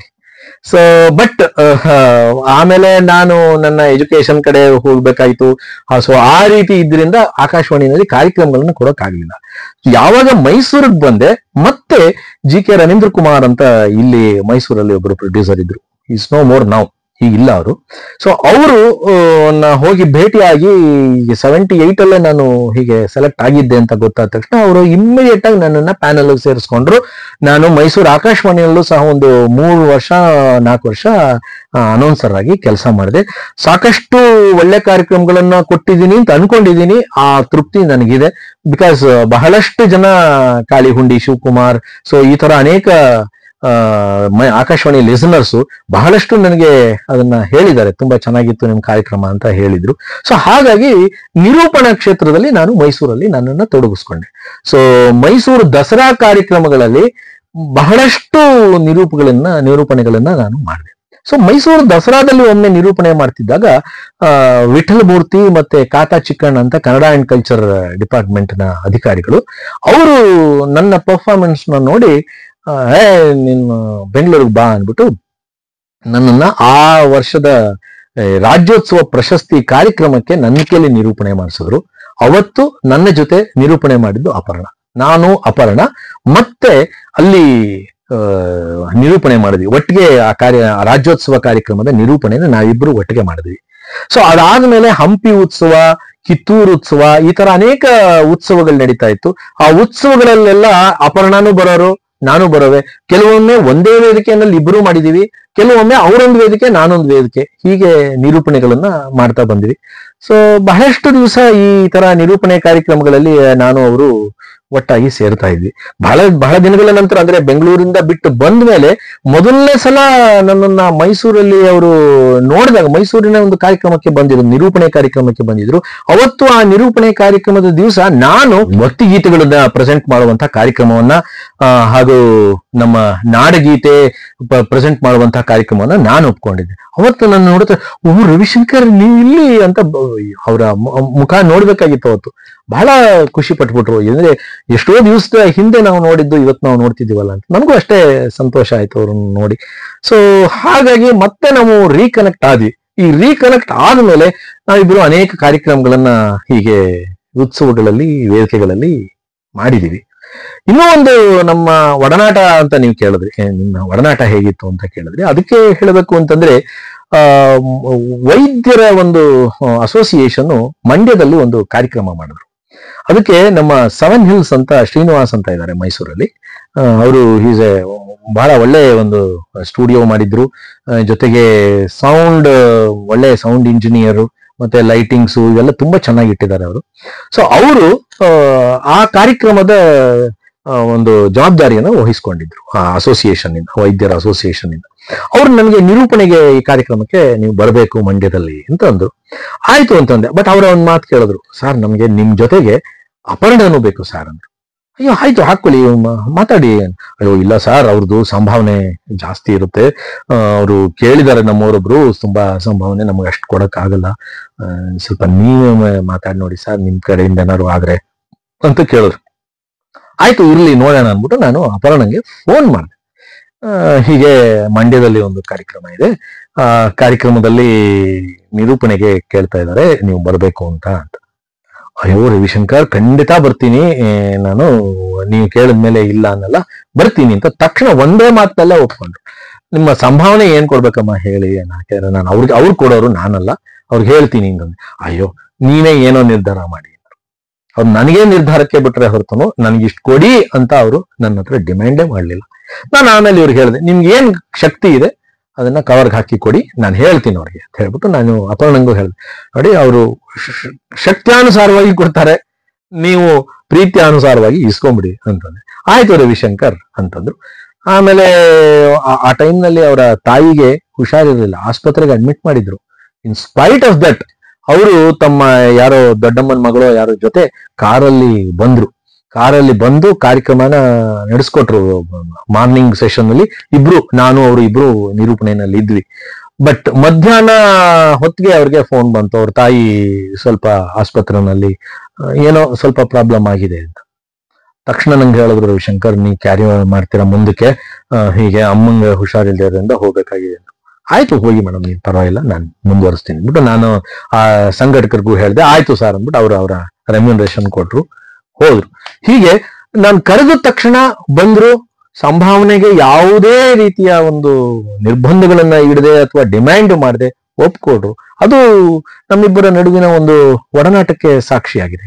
ಜೊತೆಗೆ ನಾನು 2020ನಲ್ಲಿ ನಮ್ಮ RK ಕ್ರಿಯೇಟರ್ಸ್ ಅಂತ ಯೂಟ್ಯೂಬ್ ಚಾನಲ್ ಇಂದ ಗೌರಿ ಗಜಾನನ ಅಂತ ಗಣೇಶನ ಹಬ್ಬಕ್ಕೆ ಒಂದು ಕಾರ್ಯಕ್ರಮ ಮಾಡಿದೆ. ಗೌರಿ ಗಜಾನನ ಅಂತ 2.5 hours ಇವತ್ತಿಗೂ ಇದೆ. RK ಕ್ರಿಯೇಟರ್ಸ್ ಯೂಟ್ಯೂಬ್ ಚಾನಲ್ ನೋಡಿ ಸಿಗುತ್ತೆ, ಅದು ಗೌರಿ ಗಜಾನನ ಅನ್ನೋ ಕಾರ್ಯಕ್ರಮ ಸಿಗುತ್ತೆ. ಆ ಕಾರ್ಯಕ್ರಮದಲ್ಲಿ ನಮ್ಮ ಮಂಡ್ಯ ರಮೇಶ್ ಅವರು ಒಂದು 8 ನಿಮಿಷ ಮಾತಾಡಿದ್ದಾರೆ, ಬಹಳ ಚೆನ್ನಾಗಿ ಮಾತಾಡಿದ್ದಾರೆ ಆ ಕಾರ್ಯಕ್ರಮದಲ್ಲಿ. ಅವರು ನಂಗೆ ಬಹಳ ಆತ್ಮೀಯರು. ಅವರು ಒಂದು ಇದನ್ನ ಕೊಟ್ಟಿದ್ರು, ಒಂದು ಸಂದೇಶ ಕೊಟ್ಟಿದ್ರು. ಅಂದ್ರೆ ಸಂದೇಶ ಅನ್ನೋದಕ್ಕಿಂತ ಈ ಗಣೇಶನ ಆಚರಣೆ ಬಗ್ಗೆ ಅವರು ಮಾತಾಡಿದ್ರು ಒಂದು 8 ನಿಮಿಷ. ಬಹಳ ಚೆನ್ನಾಗಿ ಮಾತಾಡಿದ್ರು, ಬಹಳ ತುಂಬಾ ಜನಕ್ಕೆ ಬಹಳ ಇಷ್ಟವಾಗಿ ರೀತಿಯಲ್ಲಿ ಮಾತಾಡಿದ್ರು ನಮ್ಮ ಮಂಡ್ಯ ರಮೇಶ್ ಅವರು. ಅದು ಭಕ್ತಿ ಗೀತೆಗಳು, ಇನ್ಫಾರ್ಮೇಶನ್, ಆಚರಣೆ ಇವೆಲ್ಲವನ್ನ ಸೇರಿಸಿ ನಾನು ಮಾಡಿದ್ದೆ. ಆ ಟೈಮ್ನಲ್ಲಿ ನನಗೆ ಅಪರ್ಣ ಅವರನ್ನ ಇದರಲ್ಲಿ ಏನಾದ್ರು ರೀತಿಯಲ್ಲಿ ಸೇರಿಸ್ಬೇಕು ಈ ಕಾರ್ಯಕ್ರಮದಲ್ಲಿ ಅಂತ ನಂಗೆ ಆಸೆ ಆಯ್ತು. ಸೊ ಅದಕ್ಕೆ ಅಪರ್ಣನ್ನ ಕೇಳಿದೆ, ಆಕ್ಚುಲಿ ಬರ್ತೀರಾ ಅಂತಾನೆ ಕೇಳಿದೆ. ಬಟ್ ಆ ಟೈಮ್ನಲ್ಲಿ ಮಜಾ ಟಾಕೀಸ್ ಶೂಟಿಂಗ್ ನಲ್ಲಿ ಅವರು ಬಹಳ ಬ್ಯುಸಿ ಆಗಿದ್ರು. ಸೊ ಹಾಗಾಗಿ ಹೇಳಿದ್ರು, ಶೂಟಿಂಗ್ ನಲ್ಲಿ ಇದ್ದೀನಿ ರವಿಶಂಕರ್, ಮೇಡಮ್ ಒಂದು ಲೈವ್ ಮಾಡ್ತಾ ಇದ್ದೀನಿ ಅಪರ್ಣ ನಾನು ಈ ಕಾರ್ಯಕ್ರಮನ ನಮ್ಮ ಚಾನಲ್ ಅಲ್ಲಿ. ನೀವೊಂದು ಕೆಲಸ ಮಾಡಿ, ಲೈವ್ ನಲ್ಲಿ ನಿಮ್ಮನ್ನ ಕನೆಕ್ಟ್ ಮಾಡ್ಕೋತೀನಿ ನಾನು, ನೀವು ನಿಮ್ಮ ಮೊಬೈಲ್ ರೆಡಿ ಮಾಡಿ ಇಟ್ಕೊಂಡಿರಿ. ಇದರಲ್ಲಿ ನನಗೆ ಲೈವ್ ನಲ್ಲೇ ಬಂದು ಒಂದು ಸಂದೇಶ ಕೊಡಿ, ಜನತೆಗೆ ನಿಮ್ಮ ಬಾಯಿಂದ ಒಂದು ಗಣೇಶ ಗೌರಿ ಹಬ್ಬದ ಒಂದು ಶುಭಾಶಯಗಳನ್ನ ಹರಿಸಿ ಹಿಂದೆ. ಅವ್ರು ಖಂಡಿತ ಬರ್ತೀನಿ ಅಂತಂದ್ರು. ಸೊ ಆ ಕಾರ್ಯಕ್ರಮದ ನಡುವೆ ನಾವು ಲೈವ್ಗೆ ಹೋಗಿ ಅವ್ರನ್ನ ಕನೆಕ್ಟ್ ಮಾಡಿ, ಅವರು ಶೂಟಿಂಗ್ ಮಧ್ಯದಲ್ಲೇನೆ ಬಂದು ನಮ್ಮ ಕಾರ್ಯಕ್ರಮಕ್ಕೆ ಶುಭವನ್ನ ಕೋರಿ ಜನತೆಗೆಲ್ಲ ಹಾರಿಸಿ ಬಹಳ ಸಂತೋಷ ಪಟ್ರು. ಅದಾದ್ಮೇಲೂ ನನಗೆ ಫೋನ್ ಮಾಡಿ ಹೇಳಿದ್ರು, ಬಹಳ ಚೆನ್ನಾಗಿತ್ತು ನಿಮ್ ಕಾರ್ಯಕ್ರಮ, ನಾನು ನೋಡಿದೆ ಯೂಟ್ಯೂಬ್ ಚಾನಲ್ ಅಲ್ಲಿ, ಆಮೇಲೆ ನೋಡಿದೆ ಚೆನ್ನಾಗಿ ಬಂದಿತ್ತು, ನಾನು ಶೂಟಿಂಗ್ ಅಲ್ಲಿ ಬಿಸಿ ಇದ್ದೆ, ಸಾರಿ ಜಾಸ್ತಿ ಮಾತಾಡಕ್ಕಾಗ್ಲಿಲ್ಲ ಅಂದ್ರೆ. ಅಯ್ಯೋ ಬೇಡ, ನೀ ಇಷ್ಟು ಮಾತಾಡಿದ್ರಲ್ಲ ಅದೇ ನನಗೆ ಸುವರ್ಣ ಭಾಗ್ಯ, ತುಂಬಾ ಚೆನ್ನಾಗಿ ಮಾತಾಡಿದ್ರಿ ಹಾಗೆ ಅಂತ ಹೇಳಿದೆ. ಹಾಗಾಗಿ ಏನೇ ಕೇಳಿದ್ರು ದೂರದರ್ಶನ ಬಿಟ್ಟ ನಂತರವೂ ಏನೇ ಕೇಳಿದ್ರು ಅವರು ಇಲ್ಲ ಅಂತಿರ್ಲಿಲ್ಲ, ಒಪ್ಕೊಂಡಿದ್ದಾರೆ, ನಡೆಸ್ಕೊಟ್ಟಿದ್ದಾರೆ ಸಹ. ನನ್ನ ಕೋರಿಕೆಗಳನ್ನ ಅವರು ನೆರವೇರಿಸ್ಕೊಟ್ಟಿದ್ದಾರೆ. ತುಂಬಾ ಸಂತೋಷ ಆಗುತ್ತೆ. ಆ ರೀತಿಯ ಒಬ್ರು ಒಡನಾಟದಲ್ಲಿ ನಾನು ಇದ್ನಲ್ಲ ಅನ್ನೋದು ನನಗೆ ಹೆಮ್ಮೆ ಅನಿಸ್ತಾ ಇದೆ. ಒಂದೇನಪ್ಪಾ ಅಂದ್ರೆ, ದೇವರಿಗೆ ಒಳ್ಳೆ ಕಲಾವಿದ್ರನ್ನ ಒಳ್ಳೆ ವ್ಯಕ್ತಿ ಕಂಡ್ಕೊಂಡ್ರೆ ಆಗಲ್ಲ ಅಂತ ಕಾಣಿಸುತ್ತೆ, ಅದು ಬೇಗ ಕರ್ಕೊಂಡ್ಬರ್ತಾನೆ. ಅದೇ ರೀತಿ ನಮ್ಮ ಜೂನಿಯರ್ ಪ್ರಿಬಿ ಶ್ರೀನಿವಾಸ್ ಅಂತ ಇರತಕ್ಕಂತ ದಿವ್ಯತಿ ಅವ್ರನ್ನ, ಮತ್ತು ಉದಯೋನ್ಮುಖ ಗಾಯಕ ರಾಜವನಂತ ಸ್ವಾಮಿ ಅವ್ರನ್ನ, ಮತ್ತು ಪ್ರಖ್ಯಾತ ಜನಪದ ಗಾಯಕ ಶ್ರೀ ಅಶ್ವಥ್ ಅವ್ರನ್ನ ಬೇಗ ಕರ್ಸ್ಕೊಂಡ್ಬಿಟ್ಟ. ಅದೇ ರೀತಿ ನಮ್ಮ ಅರ್ಪಣ ಮೇಡಮ್ ಅವರು ಕೂಡ ಬೇಗ ಯಾವ್ದೋ ಒಂದು ಕಾಯಿಲೆ ವಿರುದ್ಧ ಕರ್ಸ್ಕೊಂಡ್ಬಿಟ್ಟ. ನಮ್ಗೆ ತುಂಬಾ ದುಃಖ ಆಗತ್ತೆ, ಅಂತಂತ ಒಳ್ಳೆ ಕಲಾವಿದರು ನಮ್ಮನ್ನ ಬಿಟ್ಬಿಟ್ಟು ಹೋಗ್ತಾ ಇದ್ದಾರಂತ. ಅದ್ರ ಬಗ್ಗೆ ತಾವು ಏನಕ್ಕೆ ಇಷ್ಟಪಡ್ತಿರ್ತಾರೆ ಸರ್? ಆಯಸ್ಸು ಅನ್ನೋದು ಹಣೆ ಬರಹದಲ್ಲಿ ಲಿಖಿತ, ಅದು ನಮ್ಮ ಕೈನಲ್ಲಿ ಏನೂ ಇರೋದಿಲ್ಲ. ಇವತ್ತು ನಾನು ನಿಮ್ ಮುಂದೆ ಮಾತಾಡ್ತಿದ್ದೀನಿ, ನಾಳೆ ಇರ್ತೀನಾ ಇಲ್ವೋ ನಂಗೂ ಗೊತ್ತಿಲ್ಲ. ಸೊ ಯಾರಿಗ್ ಗೊತ್ತು? ಸೊ ಆಯಸ್ಸು ಅನ್ನೋದನ್ನ ನಮ್ಮ ಕಣ್ಣಿಗೆ ಕಾಣದೇ ಇರೋದು, ನಮ್ಮ ಕೈಗೆ ಸಿಗದೆ ಇರೋದು, ಇರೋ ಕ್ಷಣನ ಅನುಭವಿಸ್ಬೇಕು. ನಿಜ, ಇರೋರಿಗೆ ನಮ್ಮನ್ನ ಬಿಟ್ಟು ಹೋದವರ ಮೇಲೆ ನಮಗೆ ಬಾಂಧವ್ಯಗಳು, ಅಭಿಮಾನಗಳು, ಪ್ರೀತಿ, ವಿಶ್ವಾಸಗಳೆಲ್ಲ ಬೆಳೆದಿರುತ್ತಲ್ಲ, ನಮಗೆ ನೋವಾಗುತ್ತೆ. ನಿಜ. ದೇವರು ಒಬ್ಬ ಲೆಕ್ಕಾಚಾರಿ, ಅವನೊಂದು ಲೆಕ್ಕಾಚಾರಗಳನ್ನು ಹಾಕ್ತಾ ಇರ್ತಾನೆ. ಸೊ ಯಾರನ್ನ ಪ್ರಸಿದ್ಧಿಯಾಗಿದ್ದಾಗಲೇ ಕರ್ಸ್ಕೊಂಡಾಗ ಅವರ ವ್ಯಾಲ್ಯೂನ ಹಾಗೇನೆ ಅವರ ಸತ್ತ ಮೇಲೂ ಉಳಿಸ್ತಾನೆ ಅವನು. ವಿಷ್ಣುವರ್ಧನ್ ಅವರು ಇವತ್ತಿಗೂ ಈಸ್ ಅಲೈವ್. ರಾಜ್ಕುಮಾರ್ ಅವರು ಈಸ್ ಅಲೈವ್, ನಮ್ ಜೊತೆ ಇದ್ದಾರೆ, ಈಗಲೂ ಇದ್ದಾರೆ. ಸಿ ಅಶ್ವಥ್, ಆ ಸಂಗೀತ ಬಿಟ್ಟು ನೀವು ಇರಕ್ಕುಂಟೆ, ಸಿ ಅಶ್ವಥ್ ಅವರ ಹಾಡುಗಳನ್ನ ಬಿಟ್ಟು ಕೇಳದೆ ಇರೋಕ್ಕುಂಟೆ, ಚಾನ್ಸೇ ಇಲ್ಲ. ಸೊ ಹಾಗಾಗಿ ಅವರೆಲ್ಲರೂ ನಮ್ ಜೊತೆ ಅವರ ಕಾರ್ಯಗಳನ್ನ ನಮ್ ಜೊತೆ ಇರೋದಕ್ಕೆ ಬಿಡ್ತದ. ನಾವು ಆಯಸ್ಸು ಅವನ್ ಬರ್ದಿದ್ದಾನೆ, ಜಾಸ್ತಿ ಆಯಸ್ ಬರ್ದಿದ್ರೆ ನಮ್ ಜೊತೆ ಜಾಸ್ತಿ ದಿವಸ ಇರ್ತಾರೆ. ಏನ್ ಮಾಡೋದು? ವಿಧಿಲಿಖಿತ ಈ ಆಯಸ್ಸು, ಅದನ್ನ ನಾವು ದೇವ್ರ ಮೇಲೆ ಬ್ಲೇಮ್ ಮಾಡ್ತಾ ಕೂತ್ಕೊಳ್ಳಕ್ಕಾಗಲ್ಲ. ಅಥವಾ ಇವ್ರು ಇರ್ಬೇಕಾಗಿತ್ತು ಅನ್ನೋದು ಮನುಷ್ಯ ಸಹಜ ಗುಣ. ಬಿಕಾಸ್ ನಮ್ಗೆ ಆಸೆ ಇದ್ದೇ ಇರುತ್ತೆ, ನಮ್ಗೆಲ್ಲವನ್ನೂ ನಾವು ಇಟ್ಕೋಬೇಕು ಅನ್ನೋ ಆಸೆ ಇರುತ್ತೆ. ಕೈ ಮೀರಿದ್ದಕ್ಕೆ ನಾವು ಏನು ಮಾಡಕ್ಕಾಗಲ್ಲ. ಅದ್ರ ಜೊತೆಗೆ ಕಾಲನ ಜೊತೆಗೆ ನಾವು ಹೊಂದಾಣಿಕೆ ಆಗ್ಲೇಬೇಕು, ಅದಕ್ಕೆ ಒಪ್ಕೊಳ್ಳೇಬೇಕು. ಅದೇ ದೈನಂದಿನ ಜೀವನ. ನಿಮ್ಮ ಮತ್ತು ಅರ್ಪಣ ಅವರ ನಡುವೆ ಯಾವ್ದಾರ ಒಂದು ವಿಶೇಷವಾಗಿರ್ಕಿಂತ ಘಟನೆ, ತುಂಬಾ ದಿನ ಮರಕ್ಕೆ ಆಗಲ್ಲ ಅಂತ ಘಟನೆ ಆಗಿದ್ರೆ ದಯಮಾಡಿ ನಮ್ಮ ವೀಕ್ಷಕರಿಗೆ ತಿಳಿಸ್ಕೊಡಿ. ವಿಶೇಷವಾದಂಥ ಘಟನೆ ಅಂತ ಅನ್ನೋದಕ್ಕಿಂತ ಎಲ್ಲ ಕ್ಷಣಗಳನ್ನು ನಾನು ವಿಶೇಷವಾಗಿ ಕಂಡಿದ್ದೀನಿ. ಜೊತೆ ಇದ್ದಂತ ಎಲ್ಲ ಕ್ಷಣಗಳನ್ನು ವಿಶೇಷವಾಗಿ ಕಂಡಿದ್ದೀನಿ. ತುಂಬಾ ಏನೋ ಮೆಮೊರಿಯಲ್ಲಿ ಉಳಿಯುವಂಥದ್ದು ಯಾವ ಆಗ್ಬೇಕು ಅಂತಂದ್ರೆ ಇಲ್ಲ, ಅದೆಂಥದ್ದು ಅಷ್ಟ್ರ ಮಟ್ಟಿಗೆ ಸೀರಿಯಸ್ ಆಗಿರ್ಬೇಕು. ಅಷ್ಟ್ರ ಮಟ್ಟಿಗೆ ಸೀರಿಯಸ್ ಆಗಿ ಆ ತರ ಸೀರಿಯಸ್ ಆಗೋಕೆ ಅವಕಾಶಗಳೇ ಇರಲಿಲ್ಲ. ಯಾಕಂದ್ರೆ ಆ ಹೊಂದಾಣಿಕೆ ನಮ್ಮಲ್ಲಿ ಕಾರ್ಯದಲ್ಲಿ, ಕೆಲಸದಲ್ಲಿ ಇದ್ದಿದ್ರಿಂದ. ಆಮೇಲೆ ಪರಸ್ಪರ ನಾವಿಬ್ರು ವರ್ಕೋಹಾಲಿಕ್, ಅಂದ್ರೆ ಕೆಲಸದ ವಿಷಯದಲ್ಲಿ ನಾವು ಯಾವ ರೀತಿಯ ಅನ್ಯಾಯ ಮಾಡೋದಕ್ಕೆ ನಮ್ಗೆ ಇಷ್ಟ ಇರಲಿಲ್ಲ. ಸೊ ಹಾಗಾಗಿ ಎಲ್ಲ ಕ್ಷಣನೂ ನಾನು ವಿಶೇಷ ಅಂತ ಹೇಳ್ತೀನಿ ಹೊರತು ಇಂಥ ಒಂದು ಕ್ಷಣನ ನಾನು ಯಾವುದನ್ನು ಹೇಳೋದಕ್ಕೆ ಆಗ್ತಾ ಇಲ್ಲ.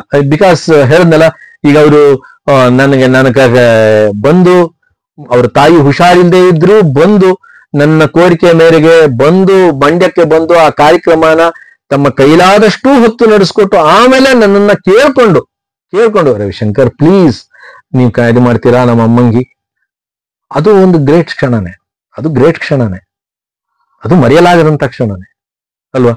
ಯಾಕಂದ್ರೆ ಅವರು ನನ್ನ ಮಾತಿಗೆ ಬೆಲೆ ಕೊಟ್ಟಿದಾರಲ್ಲ, ಆ ಬೆಲೆ ಕೊಟ್ಟಿದ್ದೇ ಒಂದು ಗ್ರೇಟ್. ಆ ಕ್ಷಣಗಳು, ಪ್ರತಿಯೊಂದು ಕ್ಷಣನೂ ನಾನು ವಿಶೇಷ ಅಂತಾನೆ ಹೇಳ್ತೀನಿ. ಒಳ್ಳೆ ಮಾನವೀಯತೆ ಹೊಂದಿರತಕ್ಕಂತ ವ್ಯಕ್ತಿತ್ವ ಮತ್ತು ಒಳ್ಳೆಯ ಹೃದಯ ಇರತಕ್ಕಂಥ ವ್ಯಕ್ತಿತ್ವ ಮತ್ತು ಒಳ್ಳೆಯ ಮಾತುಗಳಿಂದ ಜನರನ್ನ ಇಂಪ್ರೆಷನ್ ಮಾಡ್ತಾ ಇರತಕ್ಕಂಥ ಒಂದು ಒಳ್ಳೆ ಗುಣಗಳನ್ನು ಹೊಂದಿದ್ರು. ಇದ್ರ ಬಗ್ಗೆ ಒಂದೆರಡು ಮಾತು ಹೇಳಿ ಕಡೆಯದಾಗಿ. ನಾನು ಮೊದಲೇ ಹೇಳಿದೆ, ಅವರನ್ನ 1990 ದೂರದರ್ಶನದಲ್ಲಿ ಭೇಟಿಯಾದಾಗ್ಲೇನೆ ನಾನು ಒಂದು ರೀತಿಯಲ್ಲಿ ಅವರ ವಿಧೇಯತೆಯನ್ನು ನೋಡಿ ಬೆರಗಾಗ್ಬಿಟ್ಟೆ. ಯಾಕಂದ್ರೆ ಅವ್ರು ಆ ರೀತಿಯ ಒಂದು ಇದನ್ನ ಬೆಳೆಸ್ಕೊಂಡಿದ್ರು, ಒಂದು ಗುಣವನ್ನ ಅವರು ಮೈಗೂಡಿಸ್ಕೊಟ್ಟಿದ್ರು. ಅವ್ರು ಯಾರ ಜೊತೆನೂ ಯಾವತ್ತೂ ಯಾವತ್ತೂ ಇಲ್ಲ ಒಂದು ಗಲಾಟೆ ಮಾಡ್ಕೊಂಡಿದ್ದನ್ನ ನಾನು ಕೇಳೇ ಇಲ್ಲ, ನಾನು ನೋಡೇ ಇಲ್ಲ. ಯಾರ ಜೊತೆನೂ ಅಷ್ಟೇ, ದೂರದರ್ಶನದಲ್ಲಿ ಬಂದಾಗ್ಲೂ ಅಷ್ಟೇನೆ, ಅಥವಾ ನಿರೂಪಣಾ ಕ್ಷೇತ್ರದಲ್ಲಿ. ಈ ನಿರೂಪಣೆಗಳಲ್ಲಿ ಏನಾಗುತ್ತೆ ಅಂತಂದ್ರೆ, ಎಷ್ಟೋ ಸಲ ಈ ಕೆಲವು ಕಾರ್ಯಕ್ರಮಗಳ ನಿರೂಪಣೆಯಲ್ಲಿ ಅಧಿಕಾರಿಗಳು ನಮಗೆ ಆ ಕ್ಷಣದಲ್ಲಿ ಒಂದೊಂದು ಇನ್ಫಾರ್ಮೇಶನ್ ಅನ್ನು ಕೊಟ್ಬಿಡ್ತಾರೆ. ಕಾರ್ಯಕ್ರಮ ನಡೀತಾ ಇದ್ದಾಗ ಯಾವುದೋ ಒಂದು ಇನ್ಫಾರ್ಮೇಶನ್ ಕೊಟ್ಬಿಡ್ತಾರೆ. ಆ ಇನ್ಫಾರ್ಮೇಶನ್ ಅನ್ನ ನಾವು ಇಮ್ಮಿಡಿಯೇಟ್ ಆಗಿ ನಾವು ಟ್ರಾನ್ಸ್ಮಿಟ್ ಮಾಡ್ಬೇಕು, ಅಂದ್ರೆ ಜನರಿಗೆ ತಲುಪಿಸ್ಬೇಕಾಗುತ್ತೆ. ಆ ಸಮಯದಲ್ಲಿ ಒಂದೊಂದು ಎಲ್ಲೋ ಆಭಾಸಗಳು ಆಗಬಹುದು. ಅಂದ್ರೆ ಇವಾಗ ಯಾರೋ ಎಕ್ಸಿಕ್ಯೂಟಿವ್ ಇಂಜಿನಿಯರ್ ಇರ್ತಾನೆ, ಆ ಎಕ್ಸಿಕ್ಯೂಟಿವ್ ಇಂಜಿನಿಯರ್ ಅಂತ ಹೇಳೋ ಕಡೆ ನಾವು ಸೂಪರಿಂಟೆಂಡಿಂಗ್ ಇಂಜಿನಿಯರ್ ಅಂತ ಬಂದ್ಬಿಡ್ಬೋದು. ಬಿಕಾಸ್ ಅವರು ಅರ್ಜೆಂಟ್ ಅಲ್ಲಿ ಹೇಳಿರ್ಬೋದು, ಅಥವಾ ನಾವು ಕೇಳಿಸ್ಕೊಂಡಿರೋದು ಆ ತರ ಇರ್ಬೋದು. ಸೊ ಈ ರೀತಿ ಆ ಕ್ಷಣಗಳಲ್ಲೇ ಆಗುವಂತಹ ಆಭಾಸಗಳು ಇದ್ದೇ ಇರುತ್ತೆ. ಆದ್ರೆ ಅದನ್ನ ಕೆಲವು ಅಧಿಕಾರಿಗಳು, ಎಲ್ಲರೂ ಅಂತ ಹೇಳ್ತಾರೆ, ಕೆಲವು ಅಧಿಕಾರಿಗಳು ಸೀರಿಯಸ್ ಅಥವಾ ಯಾಕೆ ನೀವು ಈಗ ಹೇಳ್ಬಿಟ್ರಿ ಅಂತ ಅಂದಿದ್ದು ಕ್ಷಣಗಳು ಇರುತ್ತೆ. ಆದ್ರೆ ಅಂತ ಯಾವುದೇ ಕ್ಷಣಗಳಲ್ಲೂ ಅವರು ಬೇಸರ ಮಾಡ್ಕೊಂಡಿದ್ದಾಗ್ಲಿ ನಾನು ನೋಡಿಲ್ಲ. ಅದನ್ನೆಲ್ಲವನ್ನು ಹೌದಾ ಸರ್, ಆಯ್ತು ನೋಡ್ತೀನಿ ಸರ್, ಮಾಡ್ತೀನಿ ಅಂತ ಅಷ್ಟು ವಿನಯತೆಯಿಂದ ಎಲ್ರಿಗೂ ಉತ್ತರ ಕೊಡ್ತಾ ಇದ್ರು. ಆಮೇಲೆ ಅವರು ಸೆಲೆಬ್ರಿಟಿ ಆಗಿದ್ರು ಅಷ್ಟೊತ್ತಿಗಾಗ್ಲೇನೆ. ಈ ಮಜಾ ಟಾಕೀಸು ಅಥವಾ ಬೇರೆ ಈ ಪ್ರೈವೇಟ್ ಚಾನೆಲ್ ಪ್ರೋಗ್ರಾಮ್ಗಳು ಬಂದ್ಮೇಲಂತೂ ಸಿಕ್ಕಾಬಟ್ಟೆ ಪಾಪ್ಯುಲರ್ ಆಗಿದ್ರು. ಆದ್ರೆ ಆಮೇಲೆ ನಿರೂಪಣೆಗೆ ಕಾರ್ಯಕ್ರಮಗಳಿಗೆ ಬಂದಲ್ಲ, ನಾನು ಮಂಡ್ಯದ ಕಾರ್ಯಕ್ರಮ ಹೇಳಿದ್ನಲ್ಲ, ಅಲ್ಲಿಗೆ ಬಂದಾಗಲೂ ಅಷ್ಟೇ ಪ್ರತಿಯೊಬ್ರು ಬಂದ್ರೆ, ಯಾರೇ ಬರ್ಲಿ ಅವ್ರ ಜೊತೆ ಫೋಟೋ ಆಯ್ತು, ನಗ್ತಾ ನಗ್ತಾ ನಿಂತ್ಕೊಳ್ಳೋರು, ಫೋಟೋ ತೆಗೆಸ್ಕೊಡೋರು, ಅವ್ರ ಜೊತೆ ಏನೋ ಒಂದು ಸೈನ್ ಹಾಕೊಡಿ ಅಂತ ಆಟೋಗ್ರಾಫ್ ಕೊಟ್ರೆ ಆಟೋಗ್ರಾಫ್ ಹಾಕೊಡೋರು. ಒಂದ್ಸಲ ಬೇಜಾರು ಮಾಡ್ಕೋತಿರ್ಲಿಲ್ಲ ಒಂಚೂರು. ಎಲ್ಲರ ಜೊತೆನು ಎಷ್ಟೇ ಬ್ಯುಸಿ ಇರ್ಲಿ ಅವರು ತಮ್ಮ ಗುಣನ ಬಿಡಲಿಲ್ಲ. ವಿನಯತೆ ವಿಧೇಯತೆಯಿಂದನೇ ಅವರು ನಡ್ಕೋತಾ ಇದ್ರು. ಕೊನೆಯವರೆಗೂ ಅವರು ಅದಕ್ಕೆ ಹೆಸರಾಗಿದ್ರು, ಅದಕ್ಕೆ ದ್ಯೋತಕವಾಗಿದ್ರು ಅಂದ್ರೆ ತಪ್ಪಲ್ಲ. ನಮ್ಮ ಅಪ್ಪನವರು ವಿನಯ ವಿಧೇಯತೆ, ತಮ್ಮ ವಿಶೇಷವಾದ ಮಾತುಗಾರಿಕೆಯಿಂದ ಮತ್ತು ಸಮುದ್ರ ಕಂಠದಿಂದ ಎಲ್ಲರೂ ಕೂಡ ಮಂತ್ರಮುಗ್ಧರನ್ನಾಗಿ ಮಾಡಿರ್ತಕ್ಕಂಥ ವ್ಯಕ್ತಿತ್ವ ಅವರು. ಅವರು ಇಷ್ಟು ಬೇಗ ನಮ್ಮನ್ನು ಬಿಟ್ಟು ಹೋಗ್ತಾರೆ ಅಂತ ಯಾರಿಗೂ ಕೂಡ ಗೊತ್ತಿರಲಿಲ್ಲ. ಅದು ನಮ್ಮ ಕೈಲಾದ ವಿಧಿ ಲಿಖಿತ, ಅದು ಏನ್ ಮಾಡಕ್ಕಾಗಲ್ಲ. ಅದು ಇಲ್ಲಿವರೆಗೆ ಅವರು ಒಂದು ಒಡನಾಟವನ್ನು ತಾವು ನಮ್ಮ ಆದಿತ್ಯ ಲೋಕೇಶ್ ಯೂಟ್ಯೂಬ್ ಚಾನಲ್ಸ್ಗೆ ತಿಳಿಕೊಟ್ಟಿದ್ದೀರಿ. ಅವರ ಒಂದು ವಿಶೇಷವಾಗಿರ್ತಕ್ಕಂಥ ಗುಣವನ್ನ ನನಗೆ ಅನಾವರಣೆ ಮಾಡಿಕೊಟ್ಟಿದ್ದೀರಿ. ಅದಕ್ಕಾಗಿ ತಮಗೆ ಅನಂತ ಅನಂತ ಧನ್ಯವಾದಗಳು. ನಾನು ಕೊನೆಯದಾಗಿ ಒಂದು ಮಾತು ಹೇಳಿ ಮುಗಿಸ್ತೀನಿ ಆದಿತ್ಯ ಲೋಕೇಶ್ ಅವರೇ. ಅಪರ್ಣ ಗ್ರಂಥಗಳನ್ನ ಬರೆದ ಸಾಹಿತಿ ಅಲ್ಲ, ಆದ್ರೆ ಅವರು ತಮ್ಮ ಬಾಯಿನಿಂದ ಹೊರ ಕೊಟ್ಟಂತಹ ಪದಗಳು, ಅವುಗಳನ್ನ ಉಳಿದೂ ಕೂಡ ಶಬ್ದಕೋಶದಲ್ಲಿ ಅಂದ್ರೆ ನಮ್ಮ ಡಿಕ್ಷನರಿನಲ್ಲಿ ಕೆಲವೇ ಪದಗಳು ಉಳಿದಿರಬಹುದು. ಆ ರೀತಿ ಡಿಕ್ಷನರಿಯ ಎಲ್ಲಾ ಪದಗಳನ್ನು ಅವರು ಬಳಕೆ ಮಾಡಿದ್ದಾರೆ. ಹಾಗೆ ಅವರು ಕವಿತೆಗಳನ್ನ ಬರೆದಂತಹ ದೊಡ್ಡ ಕವಿ ಅಲ್ಲ, ಆದ್ರೆ ಅವರ ನಿರೂಪಣೆಯಲ್ಲಿ ಪ್ರಾಸಕ್ಕೆ ಕೊರತೆ ಇರಲಿಲ್ಲ. ಅವರು ಸಿನಿಮಾದಲ್ಲಿ ಮಾಡಿದ್ರು, ಮಸಣದ ಹೂವು, ಒಂದಾಗಿ ಬಾಳು ಅಂತ ಕಾಣುತ್ತೆ, ವಿಷ್ಣುವರ್ಧನ್ ತಂಗಿಯಾಗಿ ಕೂಡ ಮಾಡಿದ್ದಾರೆ. ಸೊ ಅನೇಕ ಸಿನಿಮಾಗಳಲ್ಲಿ ಮಾಡಿದ್ರು, ಧಾರಾವಾಹಿಗಳಲ್ಲಿ ಮಾಡಿದ್ರು. TN ಸೀತಾರಾಮ್ ಅವರ ಮುಕ್ತಾ ಧಾರಾವಾಹಿನಲ್ಲಿ ಮಾಡಿದ್ದಾರೆ. ಇನ್ನೂ ಅನೇಕ ಧಾರಾವಾಹಿಗಳು. ಆಮೇಲೆ ಘಮ ಘಮ, ಇವತ್ತಿಗೂ ಆ ಹಾಡು ನೋಡ್ಬೇಕು ಅನ್ಸುತ್ತೆ. ಘಮ ಘಮಾಡಿಸ್ತಾವ ಮಲ್ಲಿಗೆ, ಅದರಲ್ಲಿ ಇವರೇ ಅಭಿನಯ ಮಾಡಿರೋದು. ಬಹಳ ಚೆನ್ನಾಗಿದೆ, ಬಹಳ ಹಳೆ ಪ್ರೊಡಕ್ಷನ್, ಅದು ಚೆನ್ನಾಗಿದೆ ಅದು. ಸೊ ಇಷ್ಟೆಲ್ಲ ಇದ್ರೂ ಸಹ ಅವರು ತಾರೆಯಾಗಿ ಮೆರಿಲಿಲ್ಲ. ಆದ್ರೆ ಅವರ ಮಾತಿನಲ್ಲಿ, ಅವರ ನಿಲುವಿನಲ್ಲಿ, ಪ್ರತಿಯೊಂದರಲ್ಲೂ ಆ ಭಾವನೆಗಳು ಅಭಿನಯವಾಗಿ ಹೊರಹೊಮ್ಮತಾ ಇತ್ತು. ಅಂತ ಗ್ರೇಟ್ ಅವರು. ಅವರನ್ನ ಮರೆಯೋದಕ್ಕೆ ಸಾಧ್ಯ ಇಲ್ಲ. ಅವರು ಇನ್ನಿಲ್ಲ ಅಂತ ಬಲವಂತವಾಗಿ ನಾವು ನಮ್ಮ ಮನಸ್ಸನ್ನ ನಂಬಿಸ್ಕೋಬೇಕಾಗಿದೆ. ನಂಬ್ತಾ ಇಲ್ಲ, ಅದನ್ನ ನಂಬಿಸ್ಕೋಬೇಕಾಗಿದೆ. ನೋಡಿ, ಇಷ್ಟೊತ್ತು ನಾನು ಮಾತಾಡಿರೋ ಕನ್ನಡ ಪದಗಳೆಲ್ಲ ಬಹುಶಃ ಅಪರ್ಣ ನಮ್ಮನ್ನ ಇನ್ನು ಉಪಯೋಗಿಸೋಕ್ಕಾಗಲ್ಲ ಅಂತ ಅಳ್ತಾ ಇರ್ಬಹುದೇನೋ ಅಲ್ಲ. ನಮಸ್ಕಾರ. ಇಲ್ಲಿವರೆಗೆ ಅಪರ್ಣ ಜೊತೆ ಒಡನಾಟವನ್ನು ತಮಗೆ ತಿಳಿಸ್ಕೊಟ್ಟಿದ್ದೀರಾ. ನಮ್ಮ ಆದಿತ್ಯ ಲೋಕೇಶ್ ವೀಕ್ಷಕರು ಈ ಒಂದು ಕಾರ್ಯಕ್ರಮವನ್ನು ನೋಡಿ ಸಂತೋಷವಾದ್ರೆ ಈ ನಾವು ಕಾರ್ಯಕ್ರಮ ಮಾಡೋದಕ್ಕೂ ಸಾರ್ಥಕವಾಗುತ್ತೆ. ಅನಂತ ಅನಂತ ಧನ್ಯವಾದಗಳು. ನಮಸ್ಕಾರ ಸರ್. ಧನ್ಯವಾದಗಳು ಆದಿತ್ಯ ಲೋಕೇಶ್. ಒಳ್ಳೆ ಕೆಲಸಗಳನ್ನ ಮಾಡ್ತಾ ಇದ್ದೀರಿ.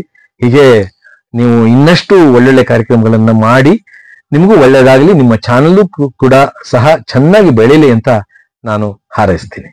ನಮಸ್ಕಾರ.